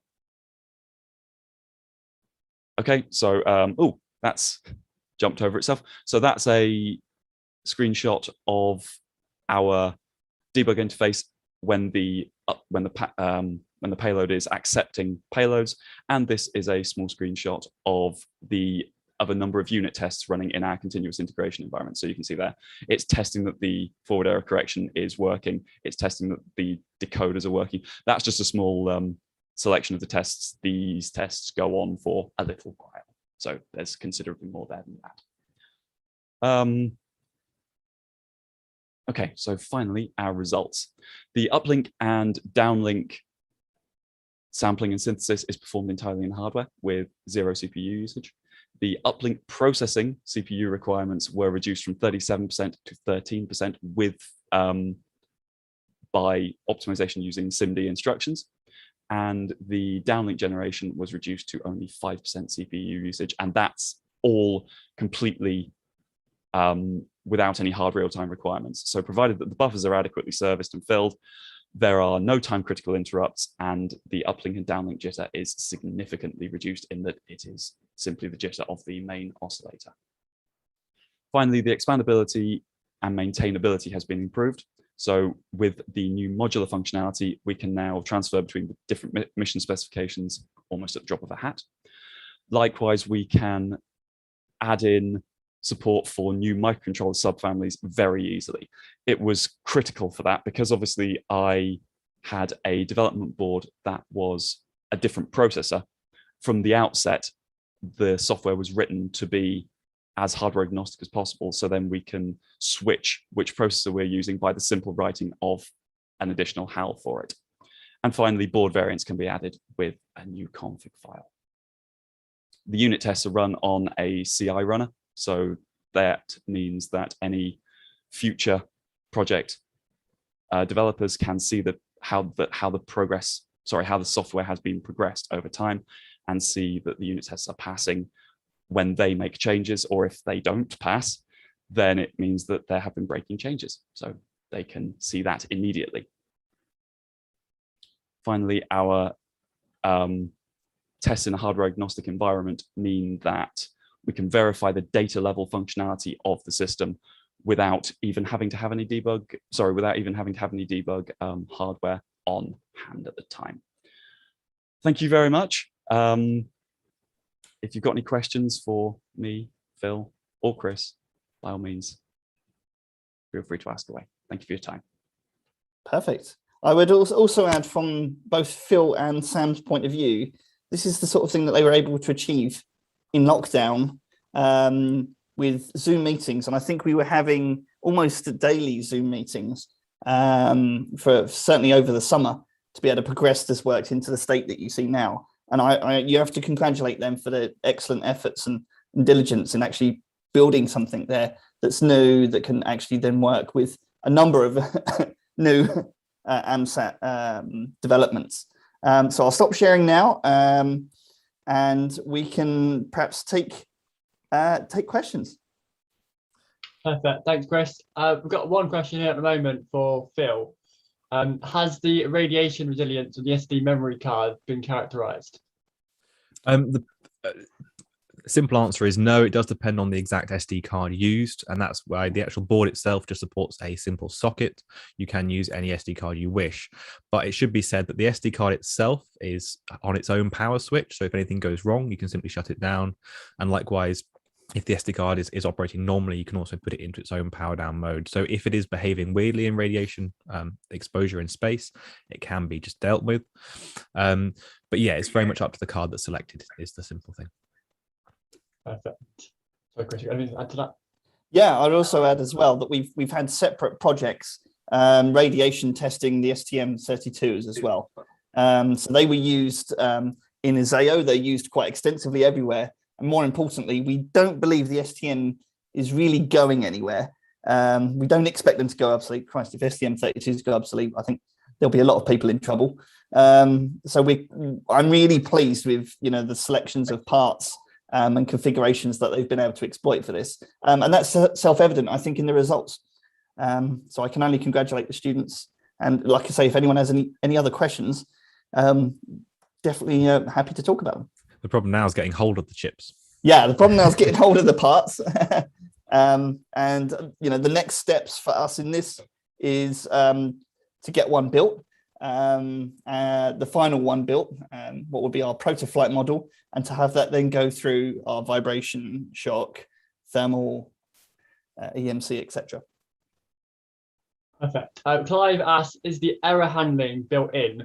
Why are you using rule-based or thought about using basic AI? Would you like to take this one, Sam, or shall I take it? Sure. Yeah, they're on the STM30. Sorry, by errors, do you mean like bit errors on the system? Okay, sure. On the STM32 platform, the SRAM has full SecDed error correction. In the case of a single error detection, it handles the correction automatically and flags an interrupt, so you can make sure that everything is still happy and healthy. In the case of a dual error detection, in the software, there is provisions in place for full checking. So it depends very much on where the error occurred. If it's in something that is refreshed very regularly, then we can just run the refresh, stamp over it, start again, we're okay. If it's completely uncorrectable, then a hardware reset is the only real option there. And you'll notice from that as well that one of the things that Phil characterized was the use of cache/non-cache powers as well. So perhaps Phil, whether or not you wanted to follow up on that part. Well, yeah, I can do. So like Sam was saying, the caches inside the STM are also error corrected and protected, which is brilliant. Otherwise, there'd be a real risk using them. And I characterize the behavior of the STM both with and without the cache. And with the cache enabled, you do see a power increase for a given frequency. However, we can get a huge amount more performance, particularly at the lower frequency ranges, by turning that cache on. I mean, we're talking about over like 50% improvements. So it can be a really significant thing. So it's an option we are exploring. It doesn't have to be used, but as I say, it can be used to get that CPU utilization even lower than Sam's already got it, if we need to. Yeah, and if the person asked the question wants to get in touch as well about how that relates to the statistics / machine learning, we can talk Poisson distributions a bit later, because I think we're due to go to our next presentation. Perfect. Couple more questions maybe we should. They're not in the Q&A box, so I'll ask them because we can't answer them. They're not in the Q&A box. So very quickly, a couple of questions. One for Phil. Is the board outline used for your OBDH? Is it CubeSat compatible? Yes, it is. So it's using the same footprint of the standard Pumpkin CubeSat layout. We're not using the same cutouts for various reasons, mostly to do with board real estate requirements, but all the mounting holes are the same.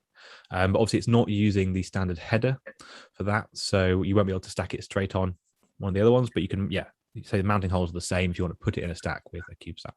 Perfect. And finally, how will the design be licensed? Ooh.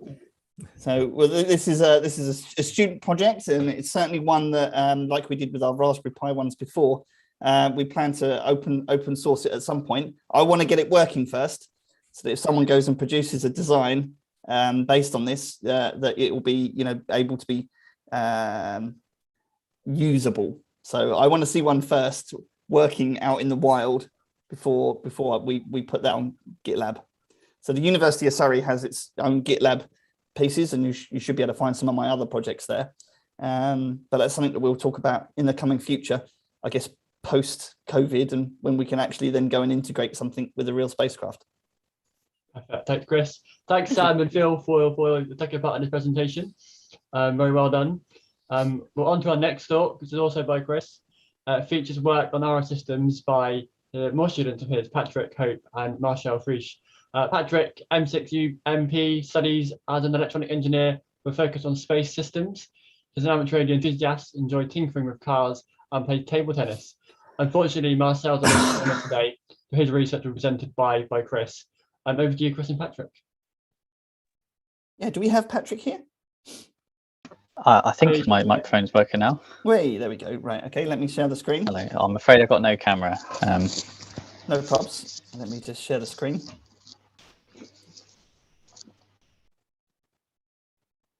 Is that coming through okay? Yeah, I can see that. Perfect.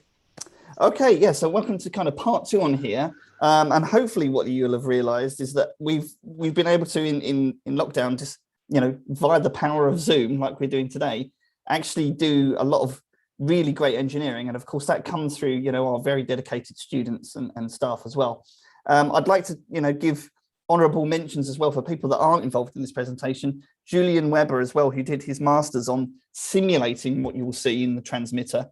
And Dr. Tim Brown, who works in the 5G, 6G IC Centre on campus as well, who works with many tens of gigahertz as part of his sort of day and research job. But we're here today to talk about what Patrick's been able to do and what Marcel has been able to do. Marcel is now abroad, has gone back home, but has given me permission to be able to reproduce some of this work to show you really what he's been able to achieve and how and what the important pieces there, because I think that's some useful things for the AMSAT community. So what we've talked about is we've talked about this guy here on the right hand side, and what we'll talk about now is this part here, which is the new X-band transmitter. And so perhaps without further ado, Patrick, I'm going to pass you control of my computer. Let's give that. Is that working?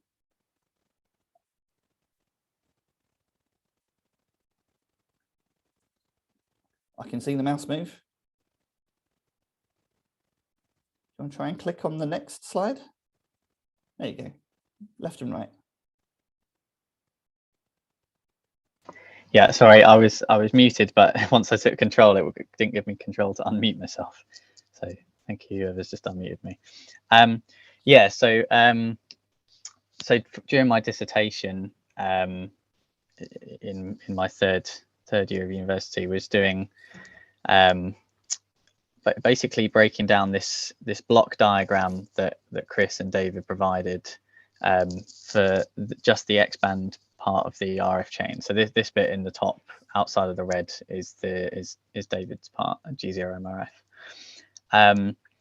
So some of the bits some of the components hadn't been confirmed yet. Other bits had, and some of the other bits changed, like the TCXO was an idea but not necessarily set.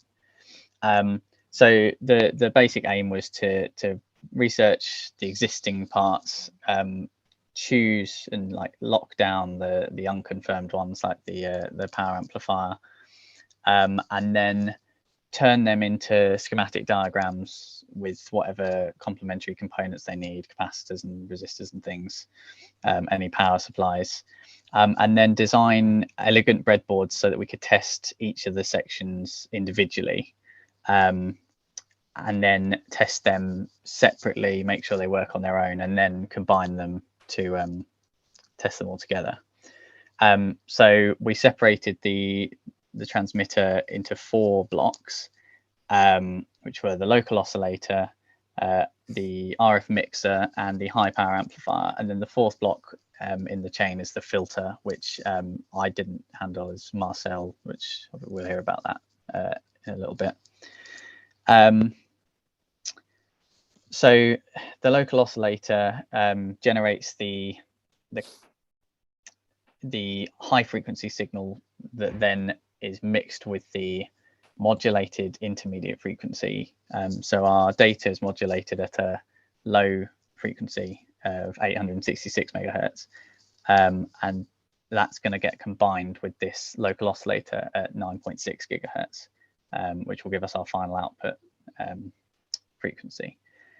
So we used this evaluation board, the ADF535X eval. That uses the Analog Devices ADF5355 chip, which is a PLL-based frequency synthesizer, and that can produce a frequency from DC to daylight almost. And it's controlled by an 8-bit microcontroller just over SPI. So we can also adjust the carrier frequency in flight if we needed to, if we need to change it for licensing requirements, or if it's drifted because of radiation or just aging. And this board, although it was a bit of a cheap one, it still generated an extremely stable low noise signal. We can see it's very, very close. This is putting out supposed to be 150 megahertz. And the actual stability of the signal was less than a hertz in drift at this frequency. The reason it's not quite bang on 150 is because the chip relies on knowing the exact crystal frequency that's being fed in, and the crystal on this was not super accurate. So we got as close as we could with that, but for the real thing, you get a crystal that's bang on what you need, what you know, and it will come out just fine. Yeah, you can see some of the SPI used to initialize the device, and then it produces a carrier frequency.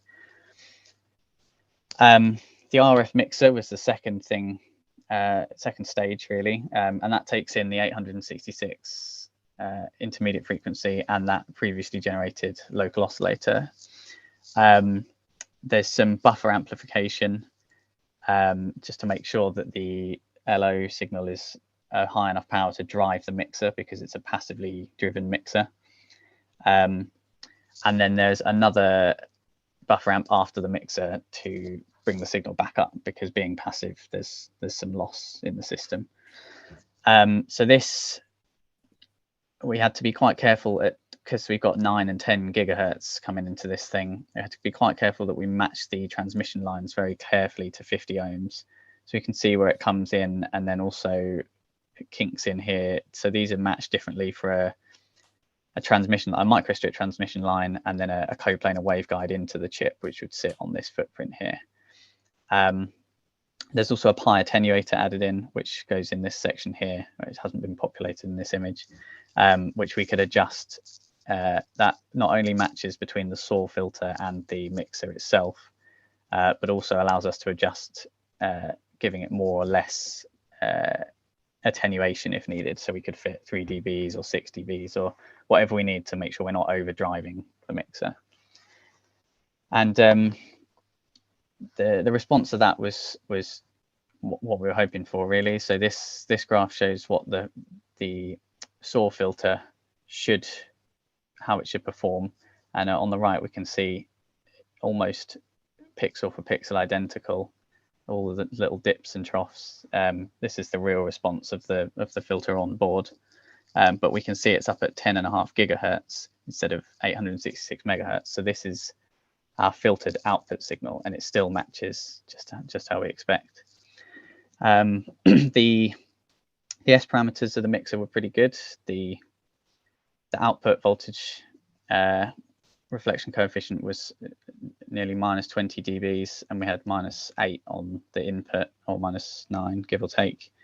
It's not as great as we'd kind of hoped for, but the board had to be made because of the cost requirements of being a university project, was made on FR4 substrate, which is very high loss at 10 gigahertz. So for the real thing, we use a much better substrate, a Rogers PTFE substrate, but that did introduce some loss. And we can see the carrier leakage is very, very low at -15 dBs. You can see our big spike of our wanted signal coming out, and then we've got some intermodulation products. So as good as this filter response is, we've still got things that need to be filtered out after the fact by Marcel's bandpass filter.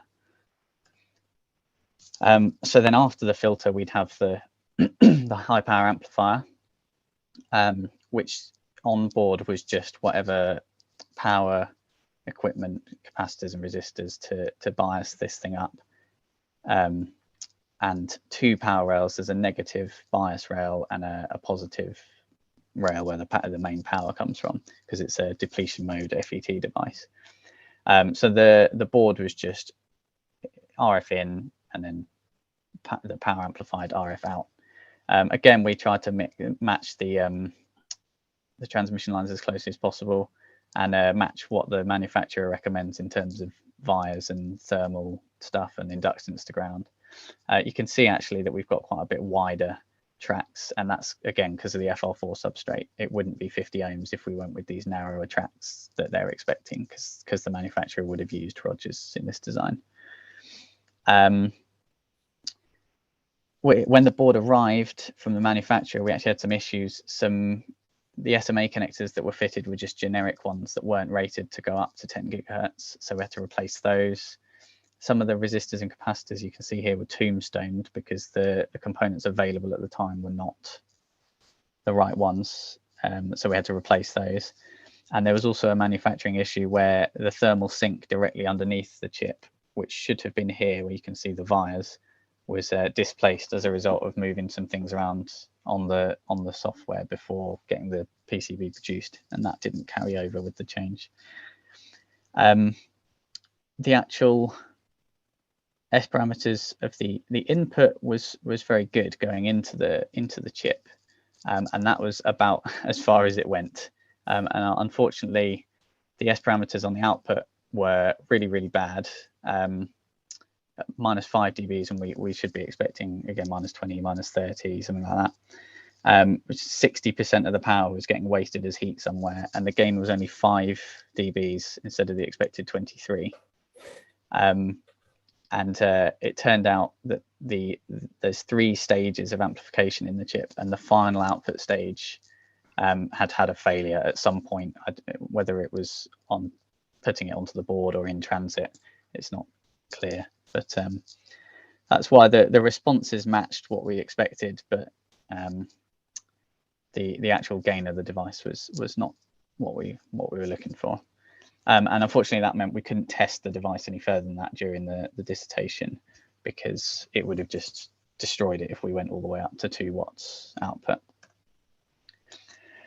So that basically concluded what was in the dissertation, and then I continued on the project with the Surrey Space Centre over this summer, with the aim to investigate the PA failure, which, as I say, is due to that failed output stage. Confirmed the transmission line matching, because we had some thoughts that the failure may have come from mismatched transmission lines, and Julian did some simulation on that, and while they weren't bang on 50 ohms, they were not the cause of the problem. They were adequate, although they were then corrected to be as close to 50 ohms as possible in the final design. And then it was just full steam ahead making the final design. So we needed to discover what circuits needed to support the rest of the RF chain. So you can see we needed a DC-DC regulator for the PA rather than powering it off bench supplies, some power determination, power switching, and various additional bits like this attenuator that can be controlled by the CCT board, which is the one Phil and Sam talked about. So the first thing to do was design a supply for the PA so that it definitely couldn't get killed again by power, because it's a depletion mode device. It has very strict bias up procedures. You need to give it a negative bias first and then give it the positive power. If you do it in the wrong order, the chip is dead instantly, less than a microsecond, and it will go pop. So this circuit, you have a circuit that takes the positive voltage from the spacecraft supply and puts out a negative regulated voltage about minus 2.8 volts, but it was adjustable for the optimum bias point. And that would flag this error pin that would go low when there was not an error, or rather low when there. Basically, it would drive a signal that would indicate when the power supply was within 6% of the intended regulated output. And this could then couple with the interlock circuit here, which would take in this negative voltage, and when the error pin was driving, it would then allow the positive voltage through because the negative voltage was present, and this would prevent the positive voltage ever reaching the power amplifier if the negative bias was not present. It turns out during testing that the negative supply was not really matched particularly well. It didn't seem to play nicely with the interlock circuit that the manufacturer of the PA provided. So we had to replace some of the parts on that. The LM2661, which was the negative regulator, had to be replaced with an LM337, which so instead of it taking in 5 volts, putting out minus 6 and then getting regulated down to minus 2.8, it would instead take in 5, give out minus 5 and regulate that to minus 2.8. There was a direct flip rather than any kind of negative boosting going on. And we can see the interlock response here. So this is what the error pin assertion would be. So it's saying there's a problem, there's a problem, there's a problem. And then when your negative voltage gets low enough, within 6% of the expected regulation, that pin drives high and enables the voltage to come through. This is actually not the one that shows the positive voltage coming through afterwards, but it triggers here and doesn't allow the positive voltage in before this point. And the current available from these two devices together was more than sufficient to supply the 2 watts, or however much we needed more than that for the PA. And then finally, it was just integrating everything into a final board design. So we can see sections of the board that might look familiar. We've got the local oscillator here, which looks from the top almost identical to that evaluation board. Then there's the RF mixer, so we can see the two buffer amps. There's one here. They're very small, but you can see their accompanying circuitry. And the mixer and the SAW filter, the digital attenuator that had been added. And then there's the power amplifier over here with the DC supply and interlock in the top left corner. And then all the other stuff is all accompanying circuitry for power switching, so that the CCT board can enable or disable sections of this board. There's power regulation for the local oscillator, and then we've got the EXE for the microcontroller to control the local oscillator down here, so that this can be programmed before flight, and we can adjust the carrier frequency and how quickly it initializes and things like that.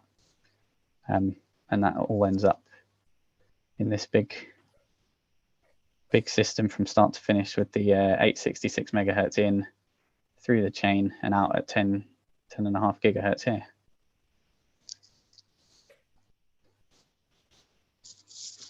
Okay, I'll take back control.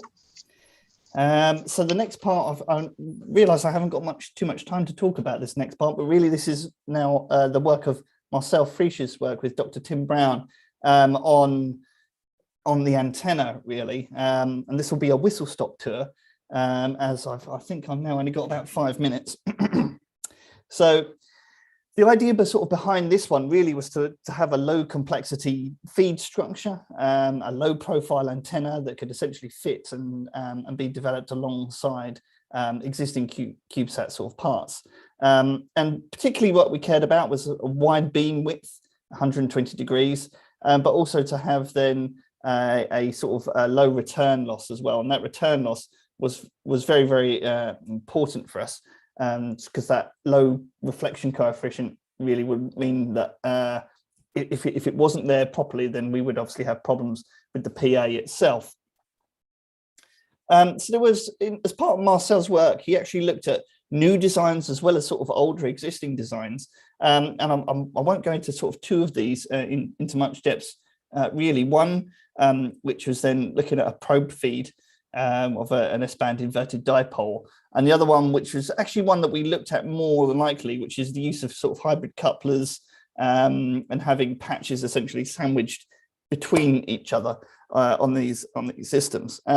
Both of them could have been used, but I guess with the the drawback of this one is really that a lot of the designs you see in literature now tend to have simulation, but very little measurement and verification.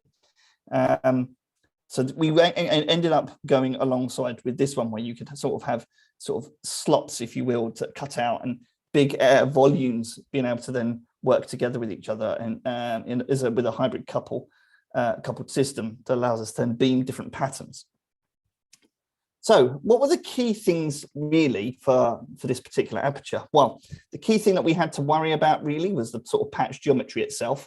And so we would have then our L-band system, which is this sort of shape here, which is a sort of fairly classical patch. But in the middle of it, we would then embed with it then a circular cross-slot feeding polarized patch antenna on X-band. And on the bottom of here, we would then have a feeding structure that would ensure that we would have then less influence between each of these bands. And the key thing that I would sort of highlight here is actually this void piece here. So, what you would have is you'd have the X-band in the middle, and this X-band kind of pattern essentially has a void around it. So at least, one wavelength away to allow it to then actually go out. If you didn't have this void here, they would really start to influence between each other. And so this void parameter really became a key thing that we wanted to look at. So the studies that were done by Marcel and Dr. Brown were really to build up together then a parametric study, actually check what the void area would look like. And importantly then, how the X-band would essentially perform. So if we were to look at our S11, our return loss, where we obviously want to have that to be as sort of low as possible. We have this crossing point here as well. So we've got a trade-off here between sort of gain versus then the actual return itself. And essentially the optimum we found was at about 5.5-ish mil, where the gain essentially variation is small and our return loss is greater than 20 dBs.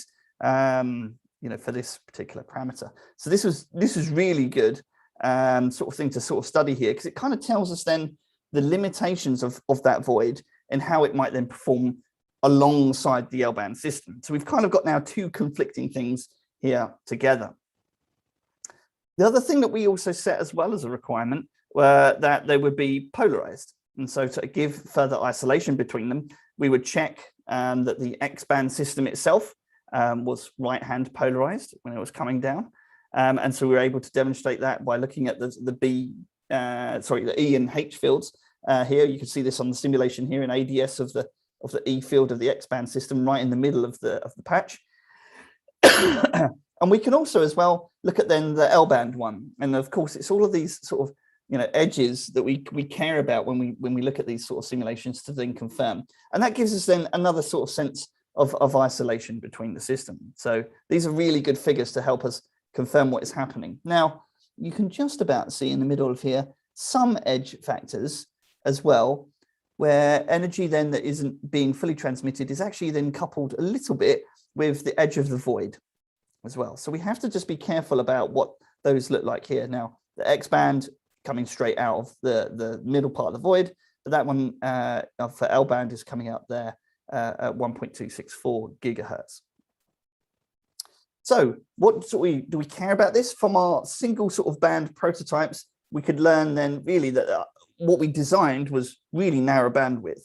And when they'd actually manufactured it, what we needed to do is make sure that we had the typical structures that you would see on these sort of patch designs to allow us to then tune things and cut pieces with a knife. And so those are the sort of these extra pieces here where you can essentially, instead of taking the typical truncated patch, would be to sort of add these sort of extra structures here to allow us to tune them alongside. Now, the effects of the tuning were possible, and they could demonstrate that by looking at a shift here. So if you were to make one bigger or make it smaller, we can then tune up and down the frequency at L-band. What this doesn't really, though, affect is any uncertainty you have in permittivity or the air gap between things, the void and the tuner itself, how much you need to cut. You can do this, with simulation, but actually you need to kind of go and test these things, and there's always a level of uncertainty with what you produced. So Marcel would built 2 of these antennas to be able to test them. And while we were thinking about tuning of the L-band, we were also thinking about tuning of the X-band itself. And so for the X-band, the tuner circuit, was introduced with typical sort of stub lines that we have here. And these typical stubs along the feed allow us that are open, and we're allowed to then trim them to essentially optimize our axial ratio going into the X-band or our match. And so both of these tuner structures are pretty common things to do, but you can kind of see what happens when you sort of move them. If you needed to move them, you can trim things down, and they kind of slingshot their way around between different sort of elements, with whatever you're adjusting. So the idea would be is you trim marginally, go and measure, trim marginally, go and measure, and you do that to more than one unit. These are what the actual designs look like. So you can kind of see now the L-band patch itself, and on the back you could see then the feed. So the sort of X-band is in the middle as well for that. And so what we'd have is you go in, you'd be able to tune these pieces before it went in through here. And you can see the L-band is just slightly off there. So you can kind of see what happened there. So that really was then manufactured. And I have to then compliment as well Eurocircuits. Eurocircuits were really great in getting us the Rogers material needed to measure this. And we'll be using the sort of final part of the pot really to allow us to then build that together, to then build Patrick's PCB. The results really that we had were essentially that we could confirm what was happening between each of different types of antenna, and the L-band essentially was okay, but we had a shift. We think due to the air gap between the substrate layers, but with X-band, it was okay as well, but dependent on the air gap that we had between the two antennas, we were seeing different results. And so Marcel was able to actually look at that by, again, taking more measurements, and then to see whether or not we could prove it one way or the other, as well from the height of the systems by looking at gluing them together. So when we had actually then glued them together, we could get really good results. Things actually then started to look a lot more like what we'd planned and simulated and what it should have been performing at the desired frequencies. But we still probably think we had trapped air, small little bubbles, misalignments that didn't then push things exactly the way we wanted to. The idea, though, is that we still have all of the tuner elements inside on the patch itself or via the stubs for the X-band to allow us to then build the unit together. So that was what Marcel did as part of his work, is that sort of study, the measurement, the implementation of those things. And so this is kind of where he took the design from, and you can kind of see really what this design kind of did, what the actual performance was. And then this is what our work did. So we essentially had then, slightly better gain pattern that was slightly wider as well, but quite good compared to the theory from the work that was presented in literature, which is very, very impressive. Because Marcel also was could do more, he said, well, Chris, I can help out with the filter. And so we actually tested two different ones, one which is a coupled line filter, which we found that was really too lossy. But then we then developed a stub filter as well. And so the stub filter did, did get some good results for us at the required frequencies. You can see here for our simulations and then what we got in measurement as well. But we reckon we had some additional losses due to the connectors, and the reflection coefficient were higher because of this, we believe. So that's kind of the whistle-stop tour with Marcel, and I have to put some pictures of them. This is Dr. Tim Brown, and this is Marcel, and this is them in our anechoic chamber in the Space Center. And there's Marcel with his filter and his patch on the sort of last day. But these guys have been then producing some really good additions in sort of what in designs that are not only practical in engineering, but then help them develop skills in actually some really key areas. And so on behalf of really sort of, the academics and people that have been working on Star XL, thank you very much, and I'm happy to take questions. Perfect. Thanks, Chris. I'm a bit over time. I apologize. A little bit. Yeah, we're not too bad. It's fine. Not to worry. Very interesting talk. At the moment, there's no questions. So if anybody wants to ask Chris a question, please put it in the question and answer section on your screen, and Chris will answer it by typing out his answer for you. So with that, we're going to take a little break. I'm sure you're all fed up with my voice now, so I'm going to hand over to Barry after my break for the rest of the afternoon session.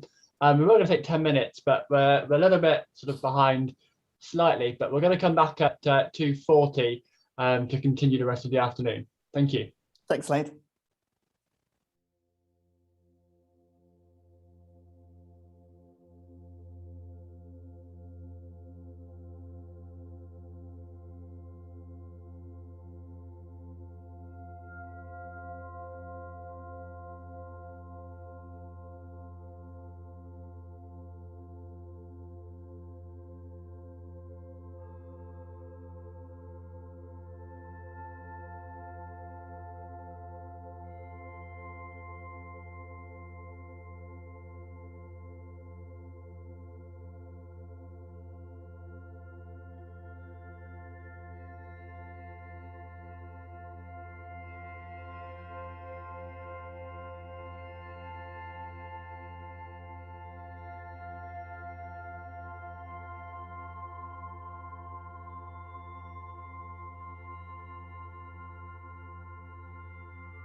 Hi everyone, welcome back to session 3 of the Colloquium.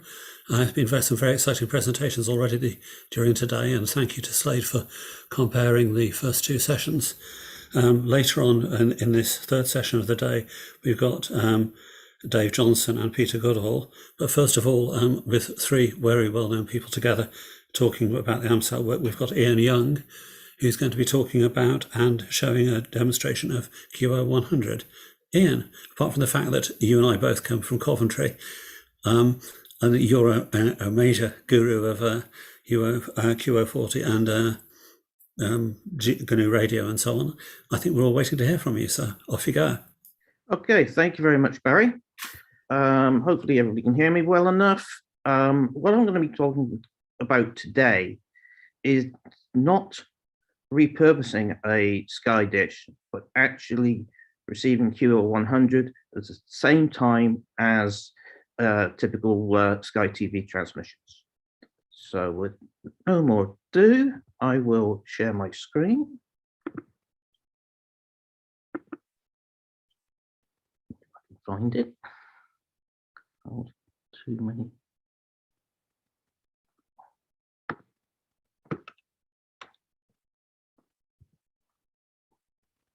Okay, I'm going to share the whole desktop and switch it quicker.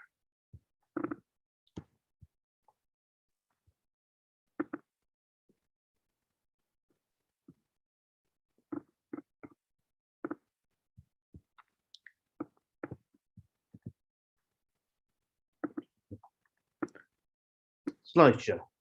Right. Hopefully everybody can see the slides now. As I say, this is QO100 with a SkyQ dish, and so we'll get straight on because I know we're running a little short on time. First of all, just a quick refresher of QO100. Probably not needed so much for this audience, but this presentation was done for a local radio club. It's in GEO at 26 degrees east. There's 2 transponders, as we all know. The narrow band is 500 kilohertz wide, 10 gig downlink, 2.4 gig up, and it's vertically polarized. The wideband transponder is 8 megs wide, 10 gig down, 2.4 gig up, but this one's horizontally polarized. What about Astra at 28.2 east? As it says, it's at 28.2, carries Sky, FreeSat, amongst others, on KU band, and transmits somewhere between 11 and 13 gig. Now, here's the theory of this little experiment that I did. The beam width of a Sky dish is wide enough to cover both 26 east and 28.2. So it should be possible to split the downlink from the LNB with one side going to the SkyQ box and the other going to an SDR. Yep. The SkyQ LNB, though, is a little bit different to a normal Sky LNB. It has dual downlinks. One is horizontal, one is vertical, polarized. The LO is interesting. It's 10.41 gig rather than the more traditional 9.75 gig. Now, QO100 is, well, the center of the narrowband transponder is at 10489.750. Therefore, our RX frequency, where we listen, turns out to be 79.75 megs, which is interesting. Don't think I've ever used that IF before, but it does work on a RTL USB dongle. So, what are the hardware requirements? You need a PC or a Raspberry Pi 4 will do just as well.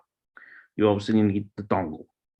We need a splitter, obviously, because we've got one downlink that we want to split into 2. We need a bias T, and we'll see a bit more to why we need that in a minute. It's basically used in reverse to remove DC prior to feeding the RTL dongle. And you need cabling and an F to SMA adapter. Now here's the dreaded block diagram. At the top, we can see we've got the SkyQ dish and LNB. We then have the splitter, one side of which goes into the set-top box just as it would without the splitter. Note that it says here we have RF and DC on that wire. The reason for that is the SkyQ box actually powers the LNB, yep, in the usual way. And this is why we need the bias T on the other side to remove the DC component so we don't fry the RTL dongle and onto the Raspberry Pi. So that was the hardware. What software do I use for this?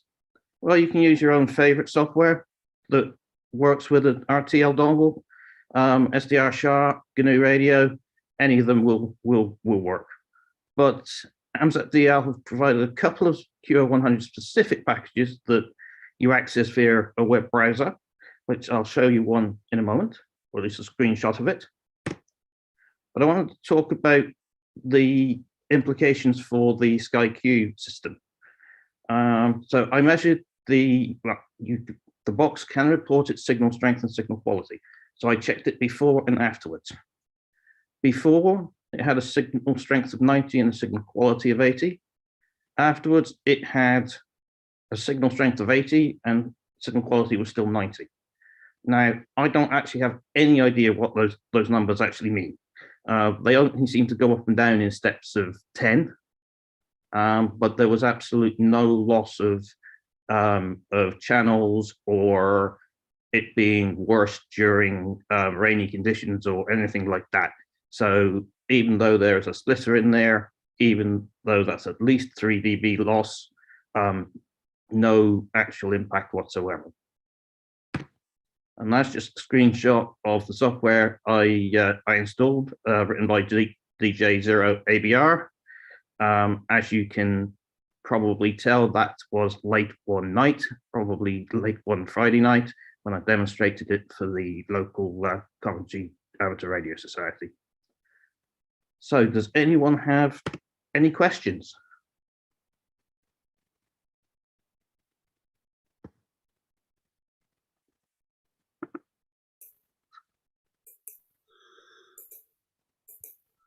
So we don't seem to have any questions on your SkyQ, Iain, on that side.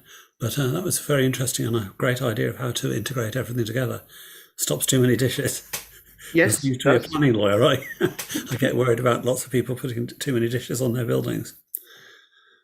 But a great idea and a great way of integrating everything. Yeah, we do have a couple of questions. Do we? Oh, all right. Yes, we do, yes. Dave, okay. The as to the signal strengths, I think I was getting the beacons 16 dB, and as I said, 16 dB over the noise floor.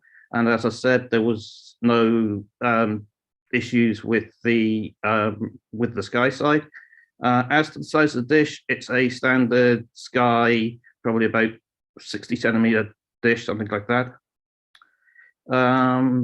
Iain, for the uplink antenna, not yet. That is on the to-do list. And was there one more?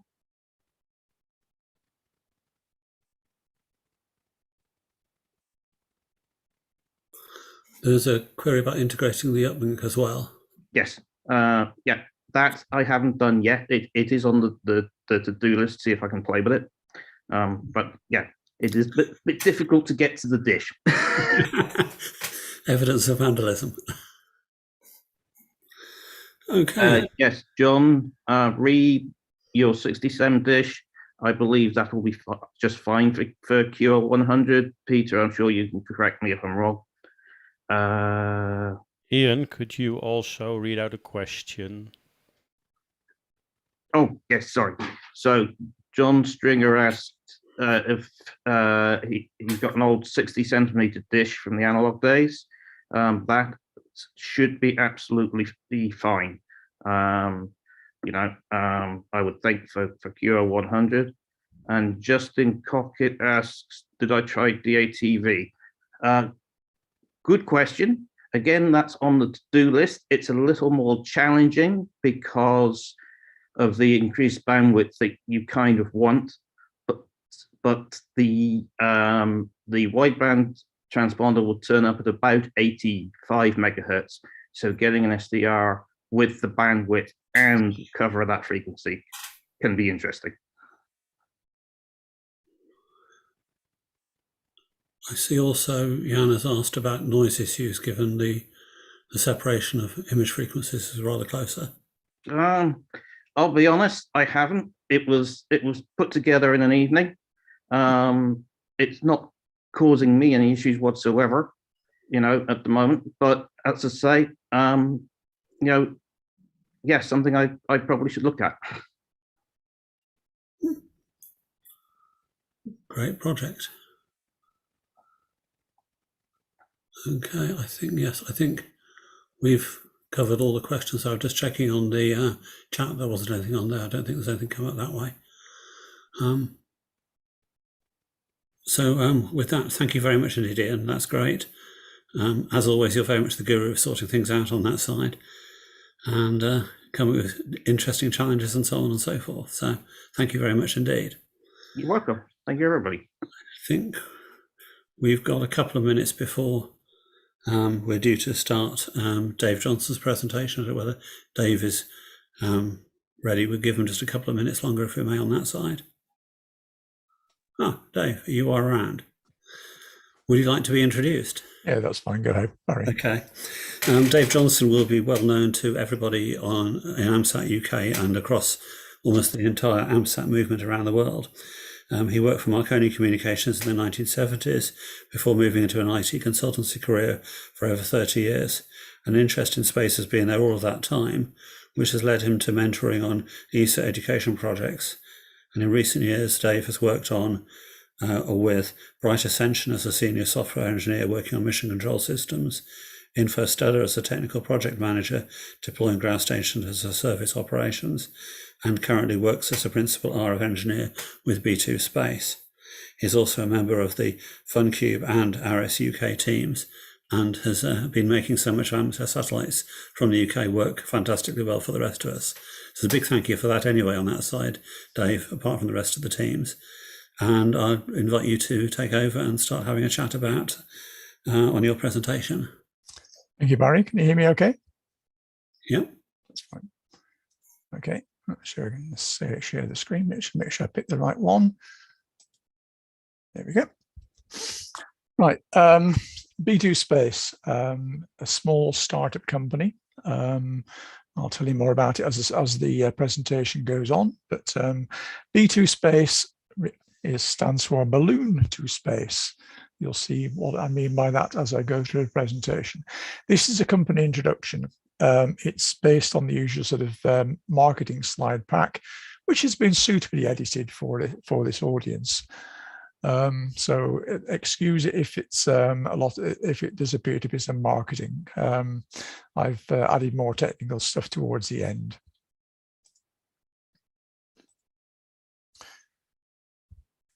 It's a company based in the UK and Spain. A lot of the original thoughts came to our two executives from the Felix-Baumgartner jump from the stratosphere. Now, if you can take a man to the stratosphere, why can't we take devices up there as well? It was a sort of initial tenet of the company a few years ago. We started in 2016 and had a reasonable amount of funding over those years, accounting to about 4.4 million at the moment. We're doing a lot of work with the European Space Agency with their Business Incubation Centre as being recipients, and also helping other organisations apply for big funding as well. We've had help from the UK Space Agency, but a significant amount of not necessarily money, but assistance from the Welsh organisations as well, because the UK office is based in Newport, down in South Wales. So I spend 1 day a week commuting from the Midlands down to there. Dave, were you expecting any slides on screen? Yeah, there should be. We haven't got them at the moment. Okay. a second. I should be sharing my other screen. Bear me a second. Can you see that now, Barry? No, just yet. Oh, hang on, it's coming. Hey, okay. Hey, there we are. Sorry, switch problem at my end. Yeah, so what I was saying, just saying, we've had a considerable amount of funding from various agencies, predominantly the UK Space Agency, ESA, and the Welsh Development Agency.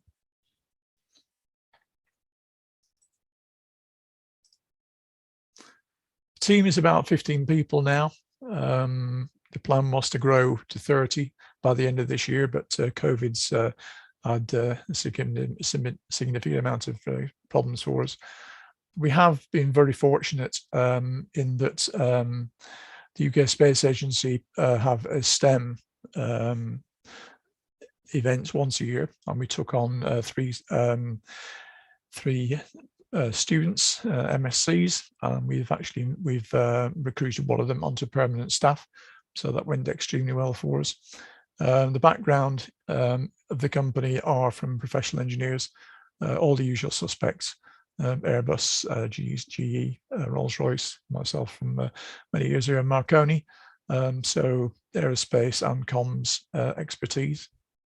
We have a lot of partners, again, all the usual suspects. The most interesting one to us is Cameron balloons, because of the nature of what we're doing with stratospheric ballooning. This is something of a new exercise for them as well. So we're both groups are learning. And you also notice there that the Shetland Space Centre is one of the up and coming groups that we're going to be working with. More of that later. This is the typical marketing piece. Take this with a little pinch of salt, but it sort of demonstrates the idea that we're talking about.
So that's the idea, is a stratospheric balloon to a 40 kilometer orbit, altitude, and then launched to orbit of a multi-stage rocket with a small payload.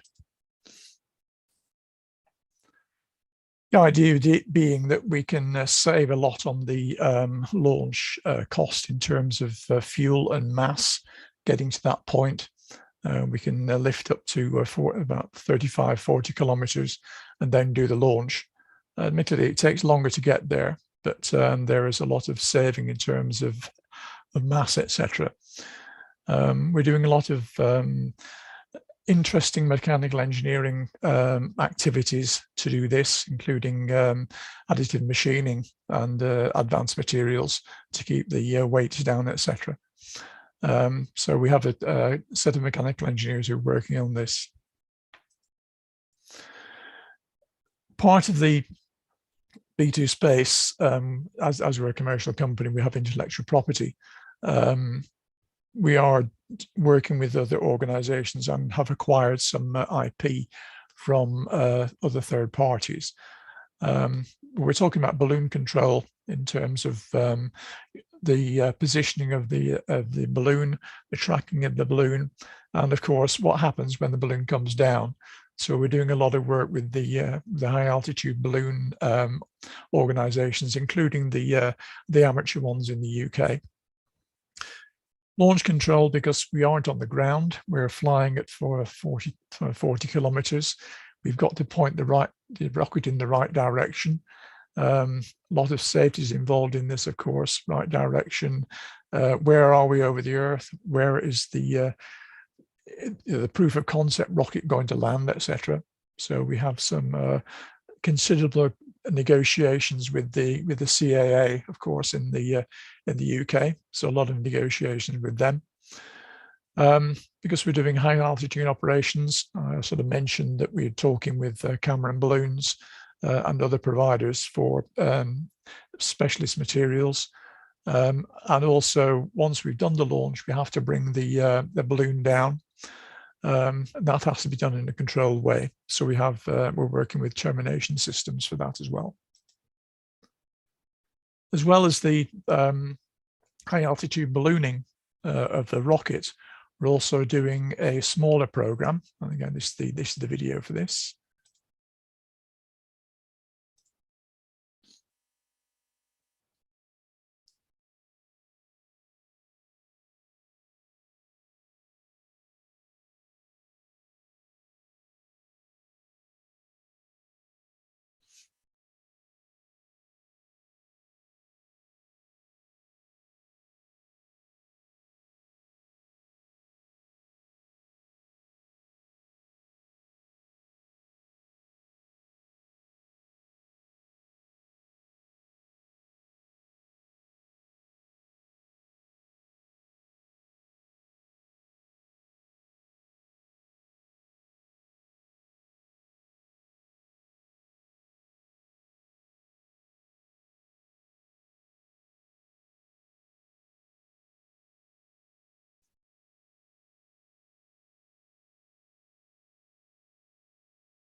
We have a lot of,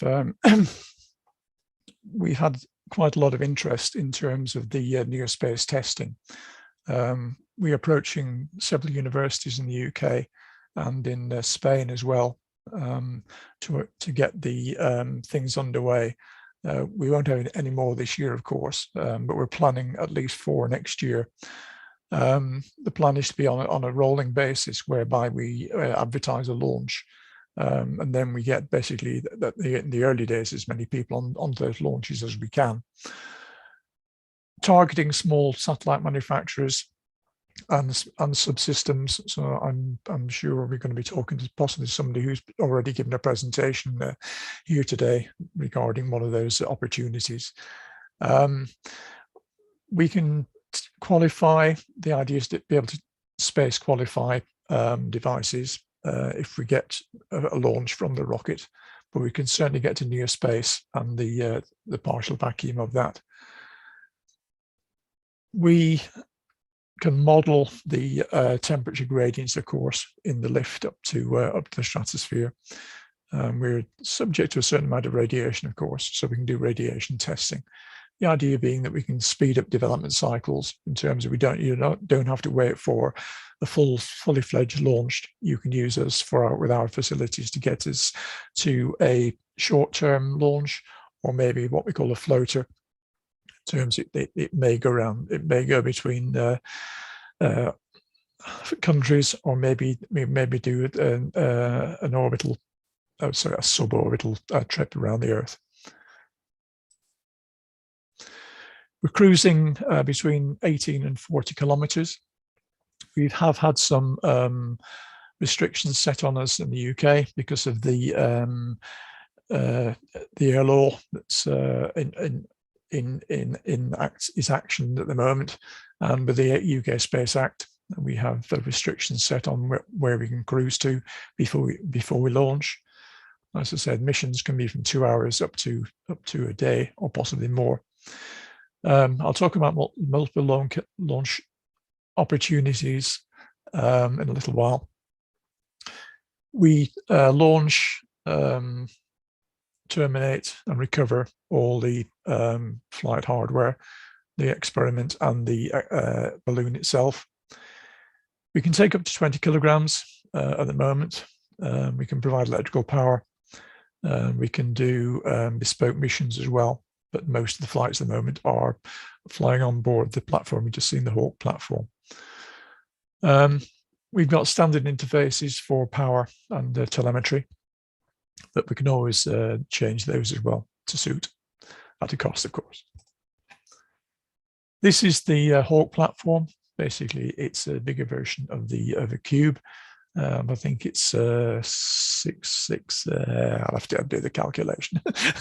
It's 3 by 3 by 3, basically, in terms of cubes that size.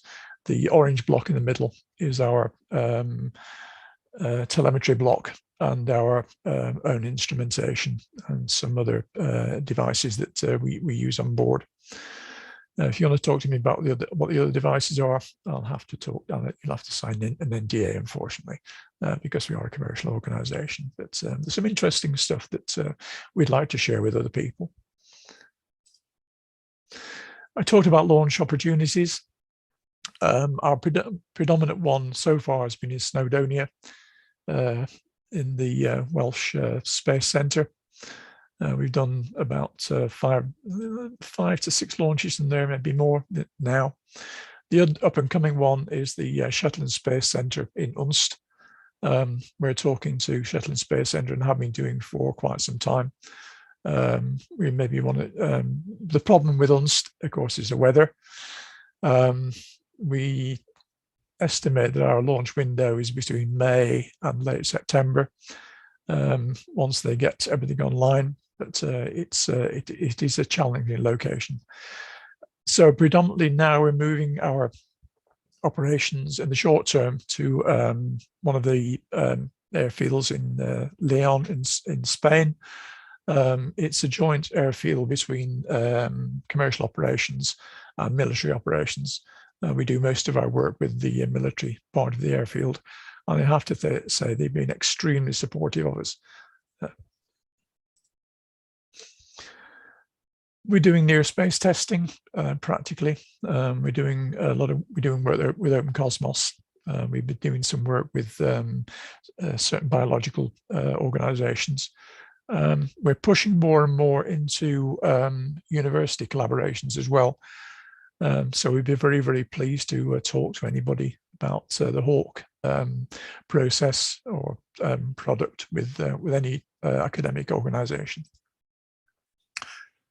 We've got other collaborations. This is coming round to our side of things, of course. Ground stations. We've just ordered and we'll be having delivery very shortly a ground station provided by Allen Space. You can see the usual configuration, UHF and S-band for telecommand and control. We're also talking to Leaf Space, a ground station provider and ground station as a service aggregator, to have a ground station at the Shetland Space Centre. Leaf Space are providing B2 Space with a ground station emulator, so we can do testing without the actual hardware. And comms, because we are using UHF, we want to use space-rated devices. So the one we've actually chosen is the Endurasat UHF radio. Very, very nice piece of kit. If I turn my camera on, I can actually show you one. There's one sat right behind me, one of our test beds, but I'll leave that for later. I'll probably leave that for later this evening. We're also, as the primary comms will be UHF, we're also looking at other opportunities. And of course, there's always LoRa as the secondary or tertiary low data rate comms. We've been talking to Dave Ackerman of Pie in the Sky fame. Dave has provided us with 2 ESP32 devices for the LoRa EU433 allocation for use in the UK and in Spain. You can see my 2 colleagues on a very hot day in Spain about a week ago with an elk antenna. They could see the balloon, so that wasn't a problem. But their main complaint was, I don't want to hold this for 2 hours pointing at the balloon. So they've asked us, well, they've asked me, can I provide a portable ASL system? I mean, I know there are a lot lying around. I don't want to be shipping a G5500 out there to a portable operation. So we need to find something. And the little if I can play this video, will play. Excuse, I'll turn the sound off because we've got a lot of Spanish talk in the background about how to move the balloon. This is a zero pressure balloon rather than the latex type, so it does vent helium when it gets to higher altitudes. If I move this on a little bit, here we go. You can see part of our mechanism dangling below the balloon. The 2 guys walking out with it just behind the parachute will be holding the Hawk platform in a second. Here we go. Just about to launch. You can see that we're suspended by 2 cables rather than a single one. That's part of the flight stability mechanism. And here we go. Any second now, I think. Walking the cables out so we don't get any drag. And I think we were going up at something like 3.5 meters per second. It was a very slow flight. We physically terminated the flight once we got all the experimental data back. And I think we were at 40 kilometers distance and 8.5 kilometers altitude when we terminated the flight. Parachute worked perfectly, brought it down at 3 meters a second. We were watching the track from LoRa and the other facilities we have on board. We were watching the woods coming up very, very quickly. Unfortunately, we just missed the woodland and it landed in an open field. So we were very, very lucky.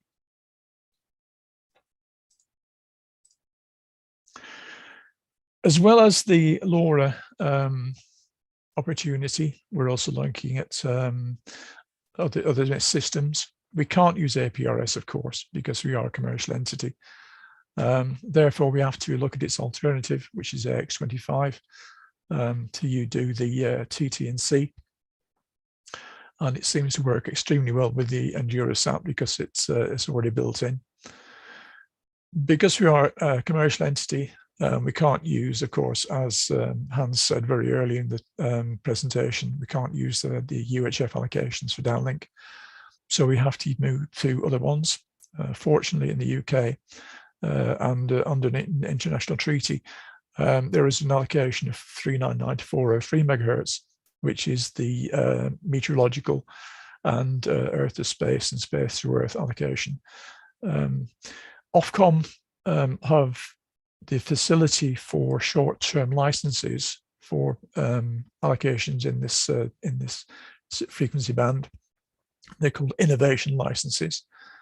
They are very short-term in terms of hours or days.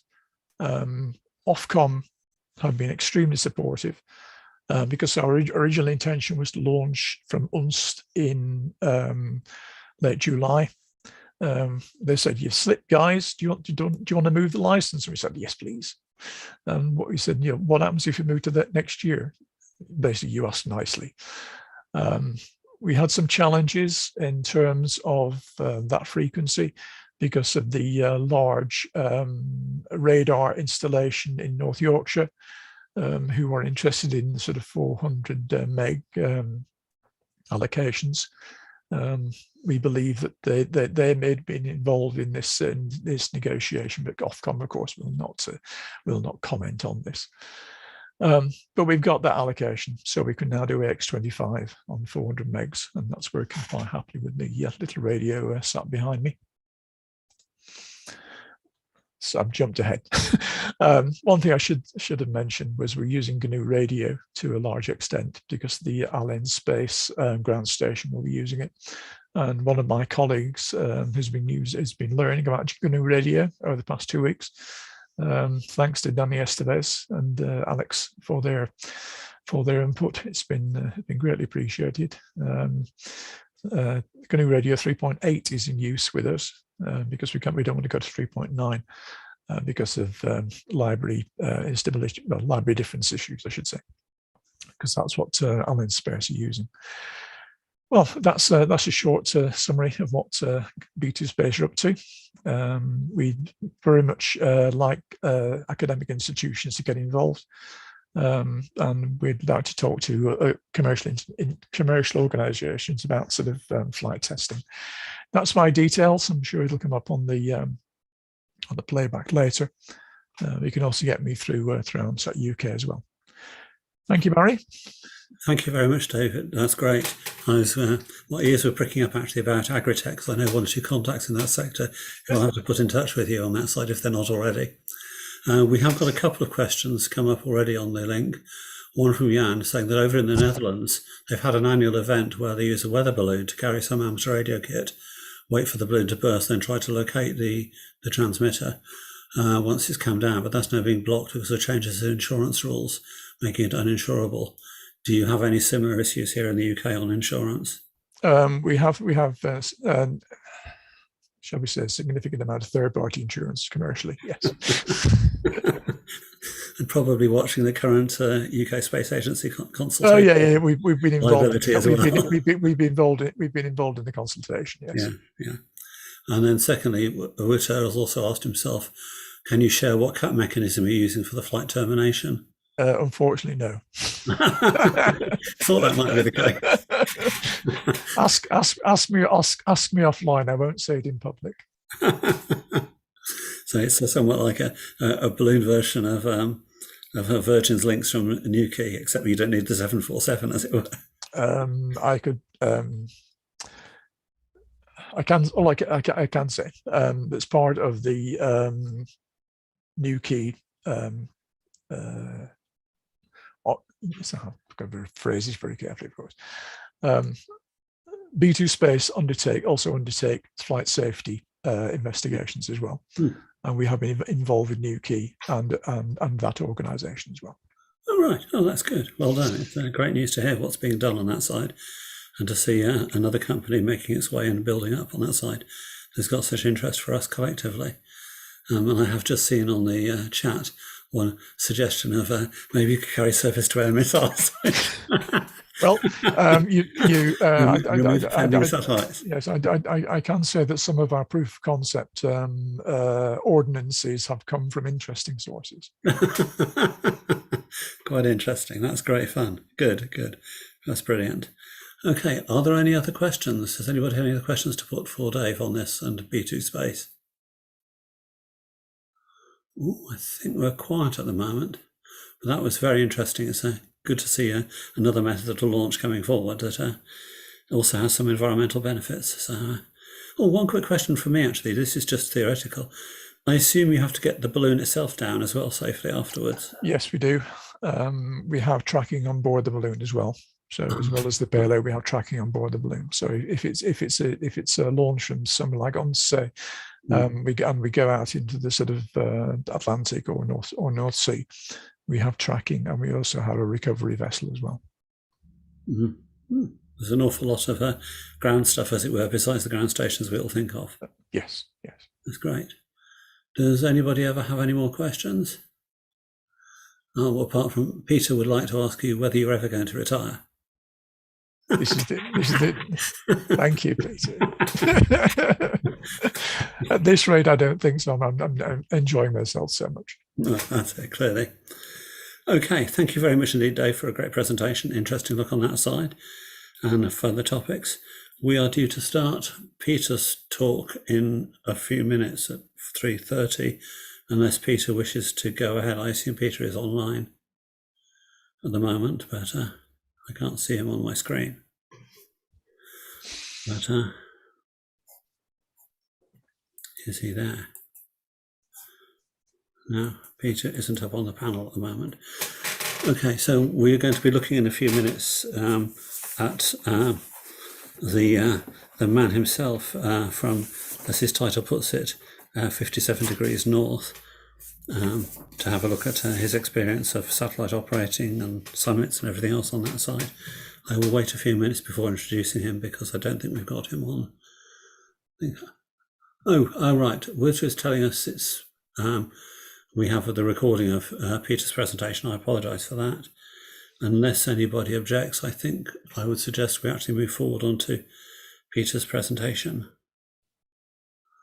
And in which case I will introduce Peter as he is 2M0SQL, first licensed in 2002 as M3 PHP and upgraded to 2E0SQL in 2009. After living near Oxford for 30 years, he moved north of the border to Scotland in 2017. And if you chase grid squares or DXCC countries, Peter's probably already in your log. He's very active both as an HF contester and on satellites. Professionally, he also runs a web development company designing websites, IoT interfaces, and his logging application, CloudLog. So, shall we move over, if we may, Wouter, to run Peter's recording, please? Good afternoon, everyone. So this talk's on satellite operating from 57 degrees north. Sorry I can't do this in person due to been doing a HF contest this weekend, so I've pre-recorded the talk. So for those who don't know, I'm Peter, 2M0SQL. I got licensed in 2002. Been on SATs for about 10 years, maybe a little bit longer, and if I'm not on satellites, I'm normally HF contesting, a bit like this weekend, and I make websites for a living, and I'm also on the AMSAT-UK committee. So, for those who don't know, I live in just outside a town called Elgin, which is 57 degrees north, and as you can see from the map, is a pretty long way from Edinburgh, which everyone thinks I live in. So current grid square is IO87JP, but IO87 is pretty much the whole of the northeast of Scotland. So, home station is had 2 iterations. So we'll do first iteration when I moved up here, which was in IO87IP. So this was the shack. So it was in the corner of the kitchen. It was just simply a laptop, a ICOM IC910, and I accessed the polarization switching via a simple control unit on top of the radio. The rotator and everything else was at the bottom of the garden in the shed. It was controlled with SAT PC32 and some other custom software which did various tasks to interface SAT PC to my own login program called CloudLog. And that's Molly, who liked to sit on the counter during passes to keep an eye on things. So the antennas were fairly simple, also pretty much the standard for at least in Europe, which was WIMU X quads for 2N70 SEMS, 23 SEMS helix, and there was polarization switch by M1BXF, and preamps by SHF Electronics, and it was all fed by LMR 400 to the kitchen,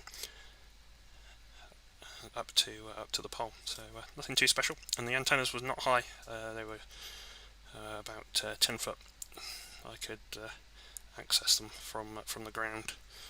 So it made maintenance easy, and also protected them from the high winds which we saw up here. So the shack iterated into version 2 when we moved earlier this year in June, and it consisted of still the Yaesu rotator with an ARC-M controller unit, the WIMU X quads, polarization switch, the helix, the preamps, the addition of a 1.2 meter dish for QO100, and the 910 with the Pluto SDR, and the usual gubbins of other pieces. So I've done some video, and I'll take you on a tour of the station. So first up's antennas. So the antennas are slightly different to the slides. So at the moment I've got a set of M2 Leo pack antennas for 270 SEMs, which have replaced the X quads for now, and they get fed with a bit of RG213 into the preamps, and then LMR 400 to the shack, and there'll be a review in a future publication of the antennas, but very happy with them, and very comparable to the X quads. So it's been interested in testing them. So that's still the G5500 rotator, and again on a short pole. And now we've got the extra of the QO100 dish, which is a Channel Master 1.2 with a potty feed, and LMB, which is unmodified under the carrier bag, and that goes into the white box, which has got the Pluto SDR, the Wi-Fi power amplifier, and the power to run it, and that just gets fed back to the shack. So the shack's fairly simple. It's in the corner of the room. As you can see, no longer in the kitchen. We've had an upgrade. So in the corner, got a laptop running SAT PC32, the Icon 910. The rotator controller is now in the house, still with the ERC-M, and it runs SAT PC32, a little add-on program which I created to interface it to CloudLog, my logging program, so it just looks like a cat program. And then you've got the SAT SignalLink digital interfaces, which provide audio to the PC, so I can record all the passes. So I run a program called Pass Recorder, which I made, which automatically records the audio from an audio input on a Windows PC, and then saves it. So every time a satellite comes over, it will record the pass and save it as a WAV file for future use, maybe. So what can be worked? So this is a mixture of Leo and Geo, mostly Leo, apart from perhaps down towards India, and the rest has been worked on the Leo satellites. So due to the position where we are, 57 degrees, I can work all the way into the far western corner of Alaska, western side of the United States, and also all the way across to Japan if it's RS-44, although not yet done it yet.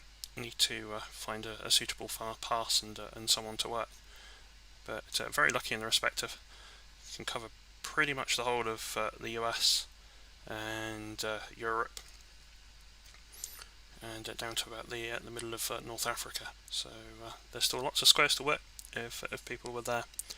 And since moving to the new QTH, not so shielded to the south, so I can work all the way down into the Caribbean.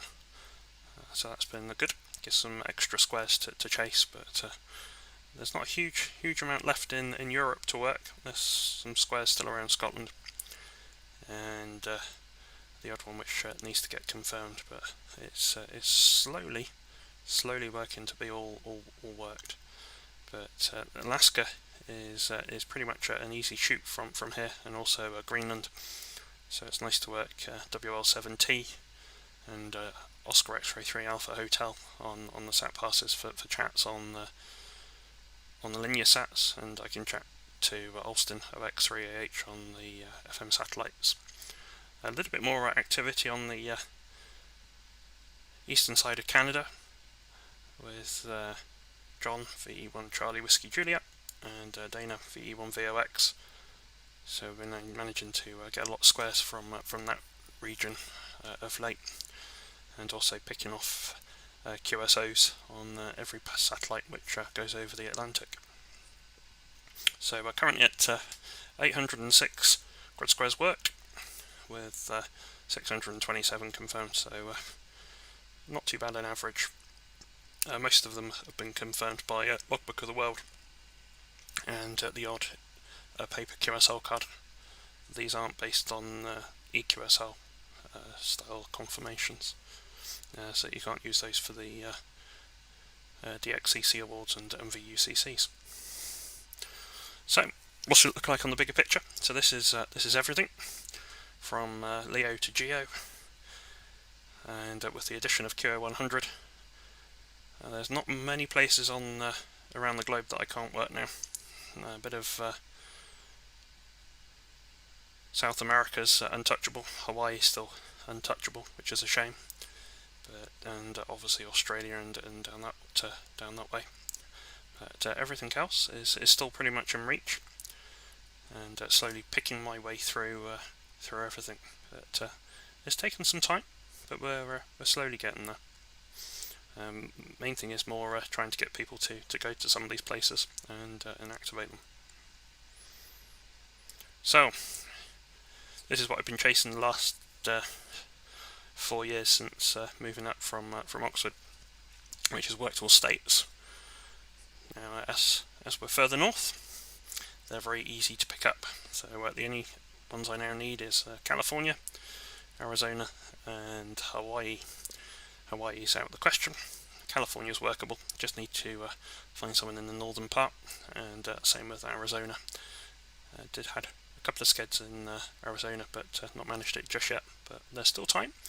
There's not much to work, so easy to focus on those two states. Just need something to go into a much higher orbit to get Hawaii, or perhaps a geo satellite over North America, which has Scotland in it just at the horizon. I'd be quite happy with that. But this has been good fun to work, and been really grateful to some of the guys in the US who've gone to certain states to give me them.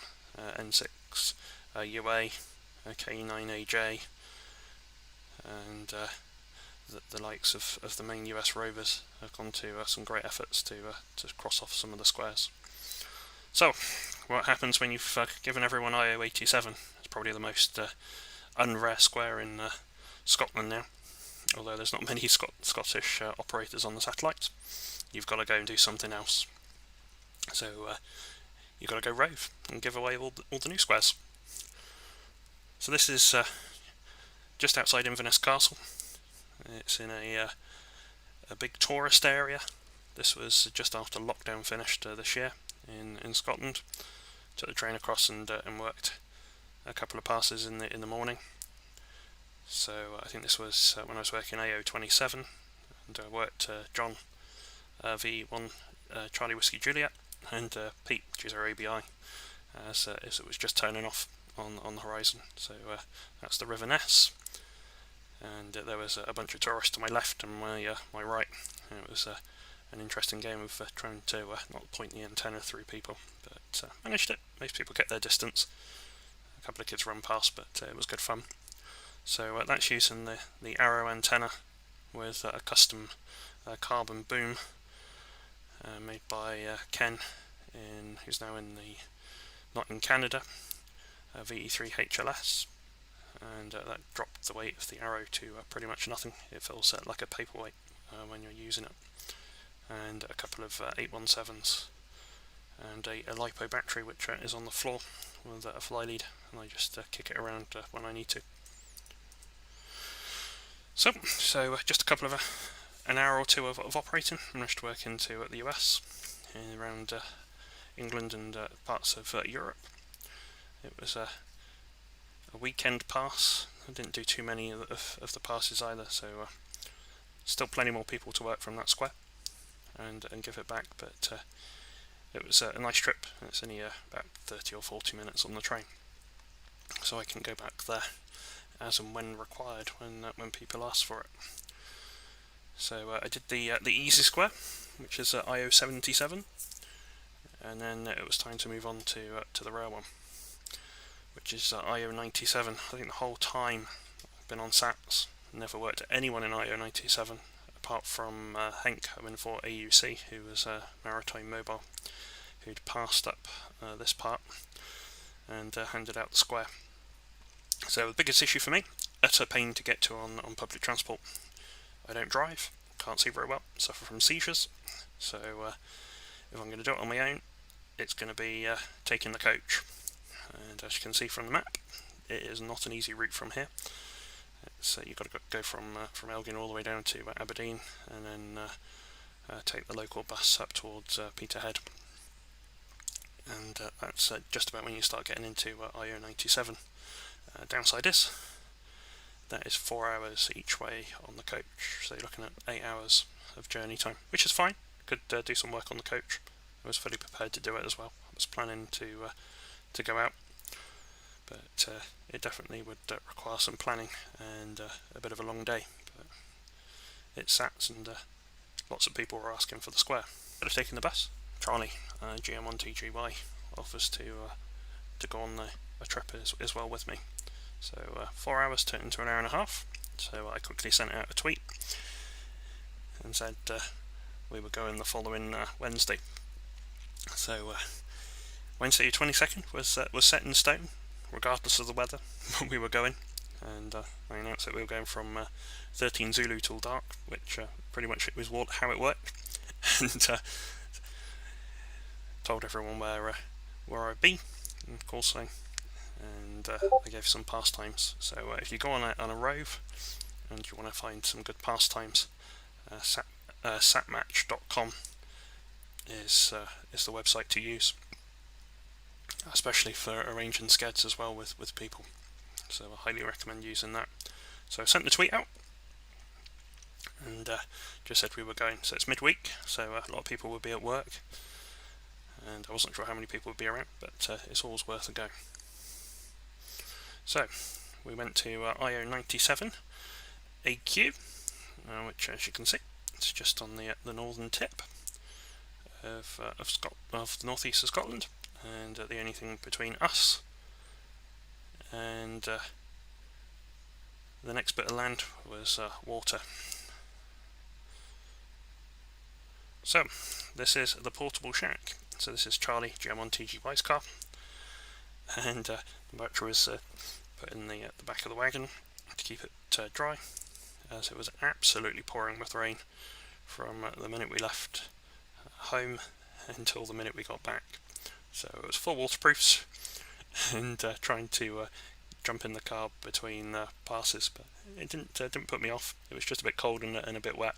So again, the Arrow, the Carbon Boom, and the 817s, and logging was just done on a portable digital recorder. So nothing fancy. Nice way to carry light kit. And as you can see, that's the sea behind. I think we were pretty lucky in the respect of that there wasn't much on the horizon. So behind me is to the east. So this is the view from west to north, and there isn't much there. Just open sea, which meant could work into the US without too much difficulty. And believe it or not, worked more people in North America on this trip than I did in Europe. So this is north to west from IO97. This is the view to the east. So next stop is Norway, and we did think the little hut in the right hand side was something interesting, but it turns out it was just a posh looking house which was being used for the wastewater equipment.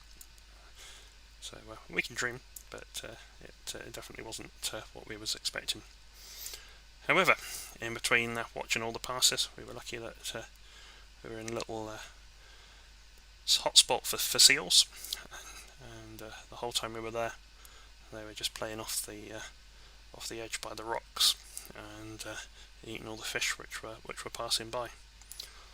So you can't complain about the wildlife in between operating passes. So how did we do? Made 44 QSOs, and like I said, quite a bit into the US and Canada.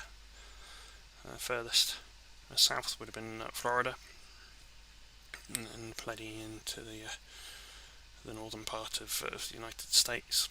The odd person in Europe as well mixed in. So this was largely on linear satellites, so RS-44, AO-7, and AO-27. Very late in the evening before we left, but still good turnout of QSOs, and made the trip worthwhile. And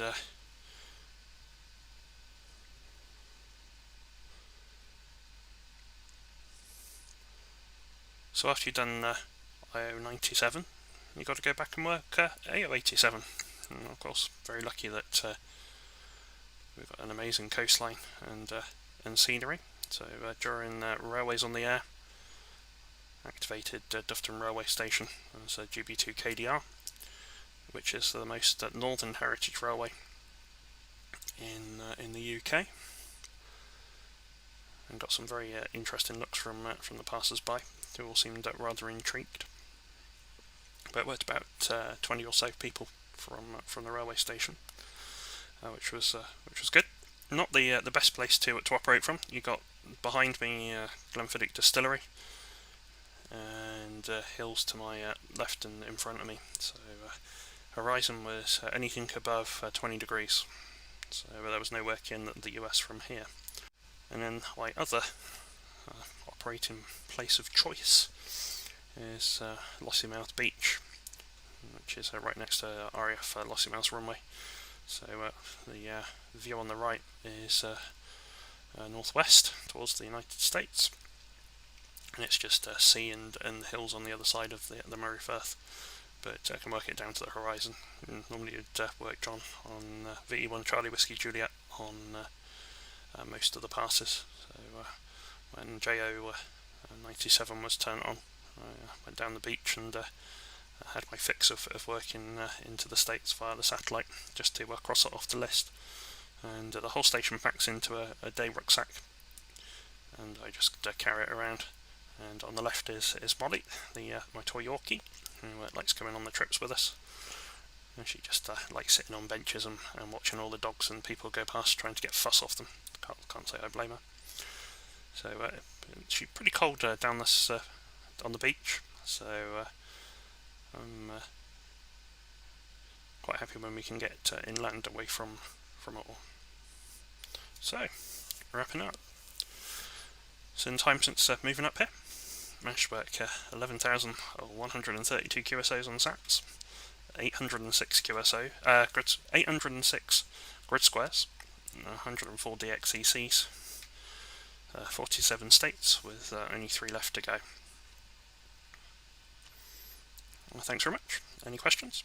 You can ask if possible, or you can drop me an email, or you can ask me on Twitter. Normally around. Thank you, Peter. That was brilliant. Particularly pre-recorded and prepared for that when you're in the middle of your HF contest as well. I can't see any questions on the Q&A. I'm just looking. Graham has got one question via the chat line, which is, does the carbon boom that you've got for your arrow affect its performance better or worse? Not that I've noticed. It seems to perform exactly the same. Just a lot lighter. Just a lot, yeah, they are a bit weighty, aren't they, once you start holding them for a while.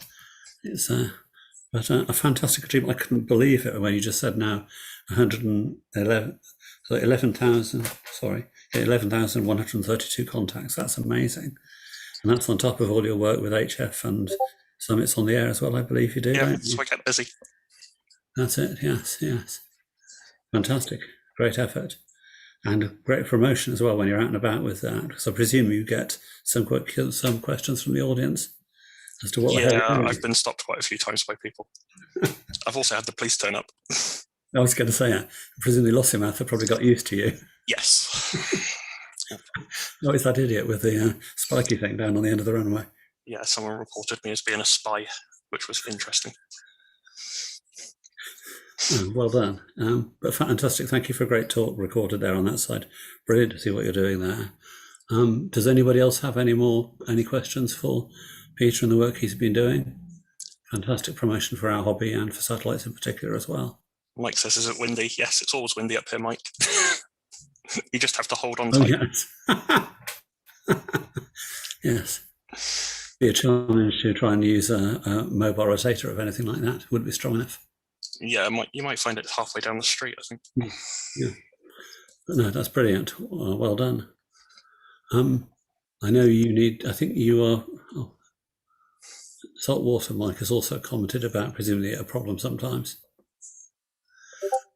You just have to clean the antenna. Not quite the worst problems we normally face, but that's great. Okay, well, thank you very much indeed, Peter. Are you heading back onto your contest now, or are you able No, to... it's done. I can go sleep now. I've been up well done. since yesterday. Well done. Well That's done. me done for today. Yeah. Did it go well? Yeah, but 726 in 24 hours. Amazing. Brilliant. Okay. Well, thank you very much indeed, Peter. You're welcome. That brings us to the end of session 3 of the colloquium. We are due to move at 4 o'clock onto the AGM, but we do have a presentation of the G3 AAJ Cup, originally donated by Ron Broadbent, as I recall, from many years ago on the committee. And I believe we have a presentation from Martin about the Cup for this year's award. Is that right? I might go and watch this just a little bit in the thing, just in case they ask me to say something. UK, it really gives me very great pleasure to announce the winner of the G3 AAJ Cup for 2021. So the AAJ Cup for 2021 is awarded to Dr. Danny Estides, EA4 GPZ, for his really great work with satellite decoding and telemetry tools that really accelerated the use of modern software receivers for AMSAT purposes. He's worked with various international projects from the SatNOX community through to individual missions in low Earth orbit and beyond. His blog really does help to explain key engineering behind the many advanced signal processing functions, and has open sourced his code, enabling all AMSAT communities to grow and learn. So congratulations, Danny. Thank you very much indeed. And the AAJ Cup is a very clear recognition of your contribution to AMSAT. Well done.